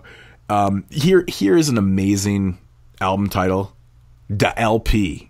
It feels like a throwback track, but also filler on the album too. It's not bad. Yeah, though. This one is produced by Lewis Parker. He was the only producer I really recognized out of the whole bunch. Yeah, thanks for pointing that out. You know what? And that's probably why this album actually sounds better because it was actually mastered by Lewis Parker also. It could be, yeah. So but this one has some credits. Yeah, and I like the live instrumental sounds on this beat for sure. But had the George Carlin sample there. He's like saying about how everybody always says to live in harmony and love one another. And it's like they all get shot in the bam right in the fucking head. He's yeah, exactly. Yeah. So after you drop a track called Da LP, you got to drop one called Brownsville. Brownsville, PA to NY and East New York. We're heading to Brownsville, baby. Love the bass line. It's good. It's good. It's not like mind blowing or nothing, but it was a good track though. Yeah. And then we get the outro. Just some shout outs. dope beat though. Yes. Yeah, You know? man. The freaking intros and outros on these albums are the best part of them, beat-wise. You know, they should take that structure. You know, you have an intro and outro. Let's fill it in with some goodness, not some dryness. But Code of Silence, I thought this was a dope track. I mean, these were actually pretty good bonus tracks, to be honest. You know, Code of Silence, Self-Esteem, and Real MCs. They were all kind of very kind of similar type songs. You know, I mean, they felt like bonus tracks. You know, but they're all pretty good. Code of Silence and Self-Esteem were both done by Lewis Parker as well, and they had nice cuts in there. So I like those two tracks quite a bit, actually. Yeah, actually, kind of makes sense. But yeah, you know, this album right here, I thought was pretty good. I thought it was it was consistent. You know, there definitely wasn't filler. I mean, you're always going to have filler tracks with a 19-track record. It's like, holy shit, man, it's so long. But that's a lot to ask for anybody, really. Yeah. Yeah, not a lot of features. I mean, well, known features anyways. I mean, I'm not a fan of Ty Nitty. I've said that before. So that X and Mo Bars, apparently. I don't know, but... Martin, a.k.a. Mo Bars. A.k.a. Mo Bars. Which was quite surprising to me, to be honest. You know, that there wasn't more features on here, considering the lack of Nutcracker. I thought that was quite compelling. You know, Little Dap basically, like I said, made a solo record here. So, and you know, it worked out pretty good. I think it was pretty solid. So, yeah, I mean, you know, Lewis Parker doing the mastering on this, you can definitely tell that this was done in like a real studio. You know, it actually. Yeah. The quality is way far and above the 9 quality for sure. Yeah, I think this is definitely worthy of a purchase too. Which, you know, I would have purchased both these records if they weren't just coming from Germany. They're so expensive. Yeah, like these things are outrageously expensive. So, but yeah, what do you rate this record? I actually gave it a 7.5. I was pretty happy with this album. Yeah, I kind of figured I came in at a 7. I enjoyed this record. I listened to this. Like, how many times did you listen to these albums? Because I remember I asked you the other day, and I think I listened to them even with yesterday. So, shit, man, like I must have listened to these 9-10 times a piece. It's pretty crazy. Yeah, probably close to that. I mean, it's been a while since we started listening to these, like probably about a month ago, and I listened to them probably 4 or 5 times initially when we were supposed to do the show. So yeah. I'd probably around that amount as well. But yeah, definitely a cool record. I enjoyed it. So yeah. But yeah, moving on to the old school album of the week, or of the show of the week. We don't even do the show weekly. What the fuck am I talking about? Of the month, of the of bi-weekly, of the tri-weekly. Yeah. What are we? We're confused. We're confused. Still a work in progress here. Yeah. Yeah, man. So this was your choice. Indeed it was. So you can introduce it. All right. We have Jedi Mind Tricks, the psychosocial, chemical, biological, and electromagnetic manipulation of human consciousness. Yes. The best title ever. And they took that from a book, didn't they? Yes, yeah, it was a book Vinny was reading at the time, and he thought, damn, that's a pretty cool title for a book, so I'm going to jack that and use it for my album, which later on he would totally regret. Yeah, I mean, like, why the fuck would we ever put out an album that no one could ever remember the title to? You know, you remember that Jedi Mind Tricks album that came out in 97? It was called the Psycho Conscious What? Yeah. No. So yeah, basically everybody refers to it as the psychosocial, which probably would have been a much smarter choice when they named the album. But yeah, it's funny because I mean, in interviews several times I heard Vinny say, "Is like, what the fuck was I thinking? Like, were we retarded or something? Like naming an album this?" And then on top of that, they're talking a bunch of weird shit that not many people are grasping at all. It's like a concept album with all this weird shit going on. And when they released it, they only put it out on vinyl and released 1,000 copies. So. Which he highly regretted too, which is insanity. But yeah, it got reissued in, what was it, 2002 or 4 or something like that? Around 2000, yeah, I think somewhere right in that ballpark anyway. Yeah, a few years later, which is kind of cool that it got reissued, of course, because it has bonus tracks too, and it's got like 5 bonus tracks, and it's going from like 93 to like, you know, 96 stuff. So like the really, really early Jedi Mind Trick stuff, which is, you know, Verbal the Hologram, or however you want to call Vinny. Vinny had like 20 fucking names. Yeah. And of course, Stoop. Yeah, this is a really, really intriguing album. I find this album to be completely mind-bending. It's one of the most mind-bending albums I've ever heard. I mean, they're talking about everything in this record, like conspiracy theories to aliens to astronomy and history, religion. They're dropping just everything very, very odd goes into this record. It's just a mashup of a lot of fuckery. And we were talking about this one before, and you know, if you're one of those hip hop fans that loves to listen to lyrics and kind of analyze things and have fun with the music that way, this is one that I highly recommend for replay value, because you can probably interpret this thing a million different ways and never understand this album for a second. Yeah, exactly. Because I mean, when I first heard this, like, they're referencing like Sumerians, like Anunnaki, Nibiru, and it's like I was getting into kind of this stuff because I used to listen to Art Bell late at night. He was on a Coast to Coast AM. It came on like 2 a.m. in the morning my time, and it's like I was listening to this stuff when I was younger, and then I heard this album, and I was like, what the fuck? Like, there's hip hop guys talking about all this weird shit, like aliens and coming back to Earth and all these conspiracies. So I really tried to pay attention to the lyrics, but I still couldn't make sense of most of this shit. I know, right? Like I've actually found pages that have the lyrics and stuff, and you know, you read along with them, and you're just like, yeah, man, like, and for me, it just screams replay value. Because like, I could listen to this over and over again, trying to understand it, because I'm one of those type of people that when I'm interested in something, I always need to understand it too. Yeah. So, but you know, if you're one of those people that doesn't really like to like listen, if you can just hear this record for what it is, man. Stoop's production is like on a different level of genius, man. The beats on this album are so fucking good. They're so eerie and haunting, and it's really, truly amazing. You know, I don't know if they ever cleared all these samples, like, officially or what, because there is a lot of samples used in this record. I mean, we're talking some big songs. I mean, in Wikipedia, they even have the breakdown, which is really cool. Yeah. I wrote down all these samples, but I mean, they sample shit from like big time movies, you know, to Dell, Wu-Tang, DJ Crush, Dr. Octagon, which is kind of cool. Sample Dr. Octagon, right? OC, The Far Side, you know, Stevie Wonder, more Wu-Tang, Common, Organized Confusion, movies like Lord of Illusions, I think there's Hellraiser. X-Files. Like, it's crazy. So you kind of get an idea, but Seven, they had a sample from Seven in there. Yeah, dude, it's just the most eerie beats, but I find the beats are so fitting to their very taboo subject matter. It's not even like taboo. It's taboo in a sense of like, what the fuck? Like, you don't know what to think of it, man. It's like crazy shit. It's crazy. I love the approach to this record, though, man. Like, oh, dude, Chinese Water Torture to me is one of those songs that I try to tell people, like, if you're on drugs, you might not want to listen to it because it might fucking do something to you. Might put you over the edge. It really might, man. I just love it so much. It's so good, man.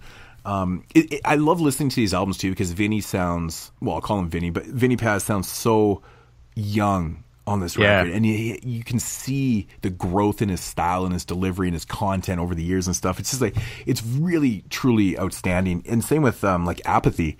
You know, Apathy is good on the record. He sounds like a little kid.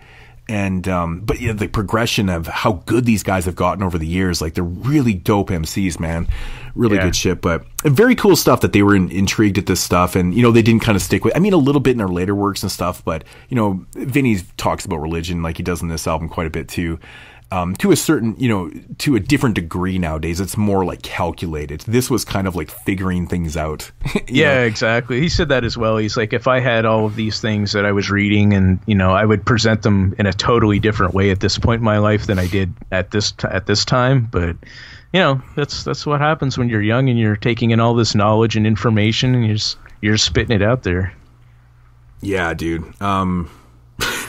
This album is just, it's unreal. It really is, man. Every track is so dope. Like, if just the initial 12 tracks that are on it, it's very, very cohesive. It's very eerie. It's dark. You know, if you're into that type of stuff, I'm pretty sure that you're just gonna dig the hell out of this.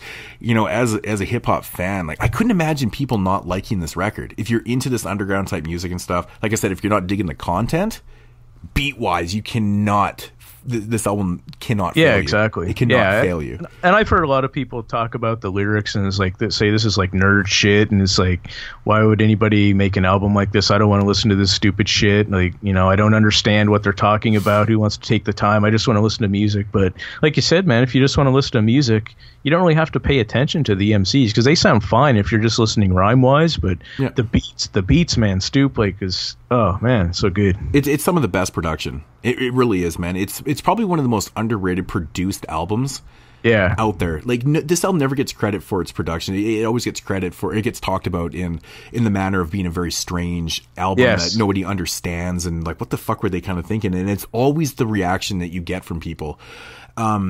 But, you know, like I said, you know, if you just take this album, if you don't want to listen to it, just hear it.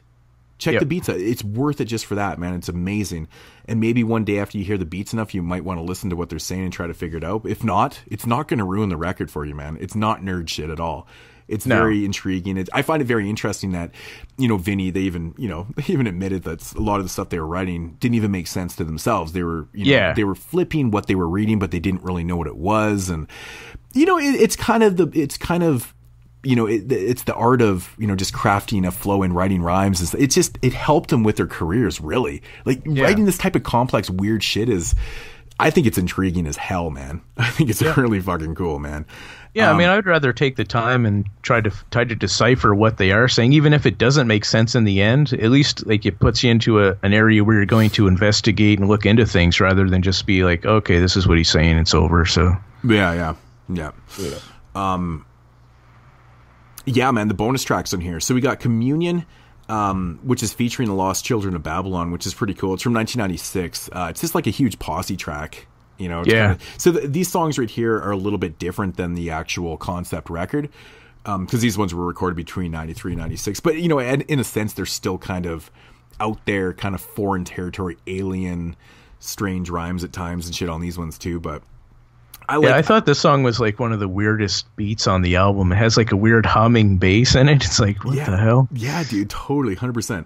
1, 2, 3, man. It's got that awesome Black Moon sample from You to Man. I love that. 1, 2. Oh, it's fucking dope. Yeah, man. I love that shit, man. Great track from 95. Souls of the Streets. This track right here, man, is fucking nuts, dude. It's another posse track. I don't know. It's got 8 verses in it. And I don't know who was on the verses. Like it says Dubside Collective, so it's probably some type of crew that was from Philly or something like that, I'm assuming. And they've got that pretty dope sample from The Roots with Bobbito from The Lesson. In the track. That's pretty cool, man. I love this. But yeah, it's just like another straight up posse track, just kicking it and shit. It's pretty cool. Last Straw. That one has a sample. I Used to Love Her from Common. That's pretty cool, man. This one right here, I'm still convinced Vinny doesn't rap in this song. Like, there's 3 verses, and all the verses are kind of produced in a way to describe it to people, because we can't really show you the sounds, but in a way it's kind of almost like that Beastie Boys kind of muffled vocals in this one. And I think he's on verse 2, but I'm not 100% sure if it's him or not.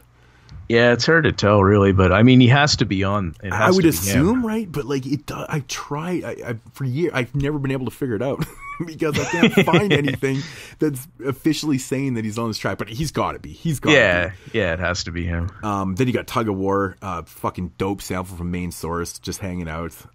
Barry White, shit like that. Actually just picked up that Main Source record the other day. Yes. Pretty awesome stuff, man. But another really beautiful, awesome stuff from 93. And then we go even, you know, some more stuff from 93. Get This Low, which I love this, man.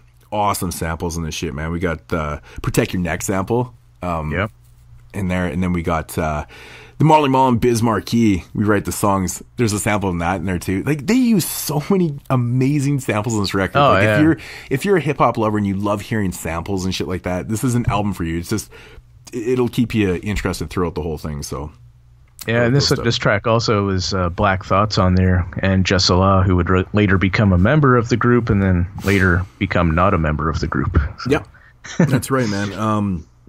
I love Black Thought's verse on this too. It's fucking that guy's always good on everything, man. Black Thought's, unlike all the other guys, like Black Thought actually sounds like Black Thought still sounds like, rather than like Vinny like you said, Apathy, and Just Allah. He doesn't sound anything like he does now either. It's like, it's bizarre how much their voices have changed. Well, Vinny Paz, from record to record, you know, for the first 3 or 4, he kept sounding different. Now he has that real rugged type voice where he's known for. But if you look at like besides this record, you know, you look at Violent by Design and stuff, he sounds a lot different on those records too. His voice has always been so different, but yeah, you're right though. Black Thought definitely does sound like Black Thought, you know, from '93 on here. Pretty awesome shit. But I love it. I love these collection of tracks, and I would like to know if Stoop has like a whole fucking whackload more of these kind of cuts that they had done throughout the years, because I love to hear the production, man. Well, then he said like they always used to just record shit in his bedroom all the time. So I mean, he's probably got a whole bunch of stuff like that laying around. Yeah. But yeah, going back like to the beginning, like the intro, like perfect intro for the album, and then Winds of War kicks it off. I thought that beat was pretty haunting beat type of feel to it. And then from this track on, like they get into all these like Sumerian and Nibiru mythology, and then the Emerald Tablets, Bermuda Triangle. It's like all this in the first track on the album. It's like, Jesus Christ. It's pretty funny. Yeah.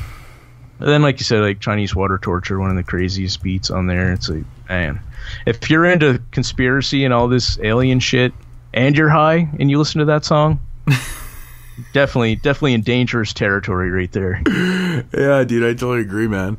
I agree. This, man, it's some of the most bizarre shit ever. Like, I must have listened to this album 15 times in like the last month, and it just never ceases to amaze me. I'm like, what did he just say?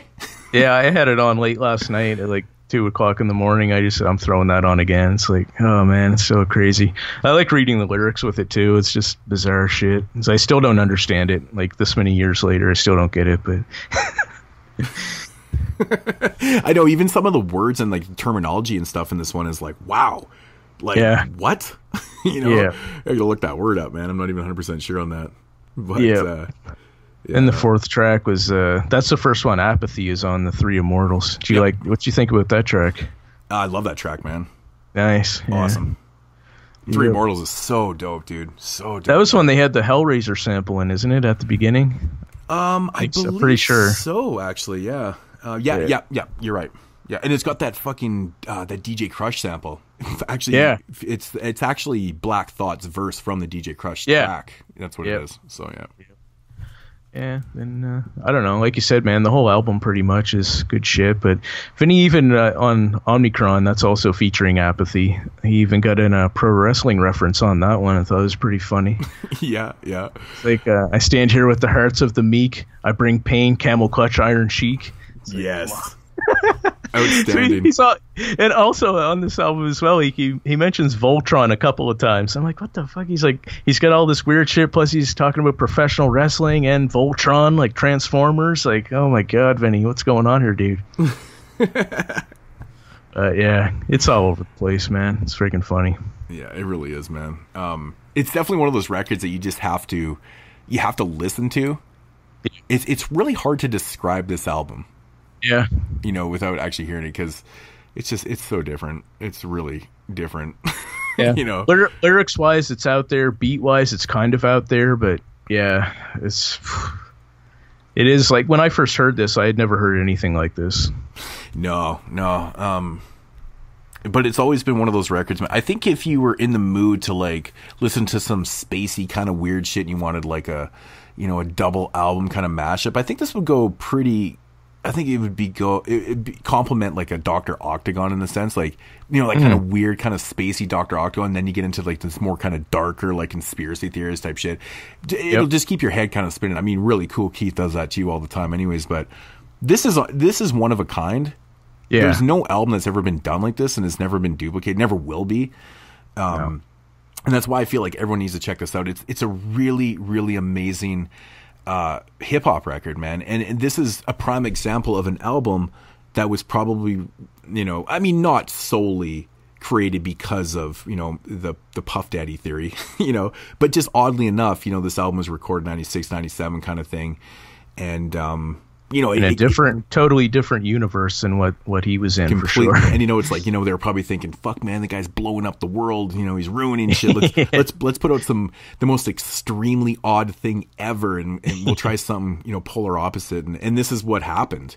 We got this, and I'm thankful for this, man. I can really appreciate this, and I can understand when people's are like, no, I can't really get into it and stuff like that, but I guess to a point I can. I don't know, man. Beat-wise, I just don't know how anybody could not like this. Yeah, exactly. That is the thing, is like, if the lyrics do scare you off and you're like, I don't want to listen to this stupid shit, then just kick back and listen to the beats, man. It's like, it's a good album to just take in. Like, I'm sure, man, if you like your weed, this would be a great album to like just kind of sit back, puff on. Yep. And just fuck, dude. It's drippy shit, man. Like I said, be careful with Chinese water torture, though. That beat is... the water drip in that beat is just so haunting to me. It's not as... what track is it? Was it Books of Blood? Oh, my God. The vocal choir haunt in that track is so fucking creepy, man. It's like the creepiest track, man. Yeah. So if you had 3 songs off this record... 3 songs. I would go with Omnicron, I You Have Nothing, and that's the one. Of course, there's a video for that. Probably most people have seen that with Vinny, the young ass Vinny, and the Apostles' Creed. Man. Chinese Water Torture. I love that song, man. Never Acquitted, man. I love that track. Samples. I am the beginning and the ending. What is war? I love that shit, man. It's so dope. And I'd probably have to go with Books of Blood. It's just nice. It's creepy, and it's dark as hell. It's so dark, so we had three totally different tracks on there. I mean, it wasn't easy to pick 3, but those are the 3 I would probably go with as the most. I've listened to the most, probably. Yeah, and sometimes like, it's kind of cool, man. You can almost do this in like an album EP style.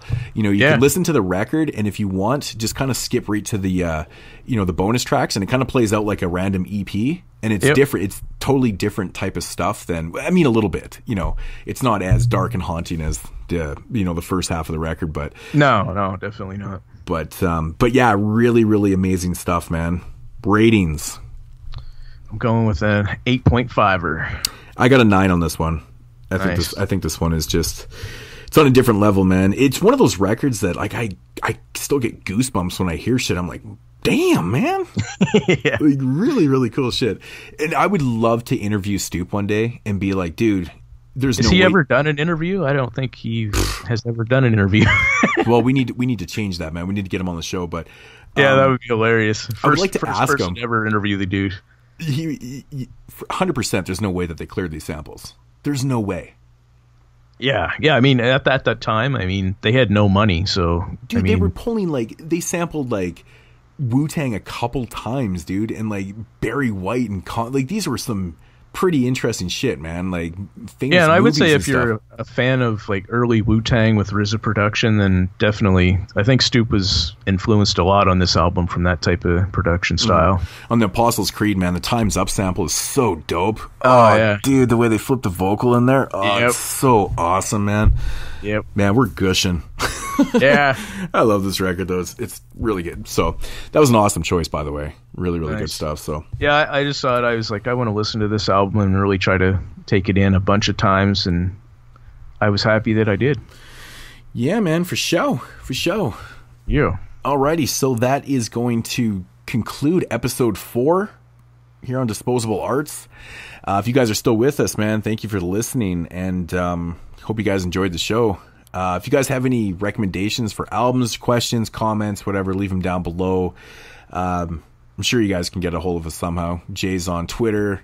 We got Facebook. Look us up. You'll find us. So, you got anything else to say? No, if you want to check me out on Twitter, it's Jason, Jason, Wilde, Wile, my real name. So I'm not afraid to hide it. So hook me up on Twitter. If you're on there, I'll follow you back for sure. That's right. Yeah, on Facebook, man, we have a group page for this podcast. It's just Disposable Arts.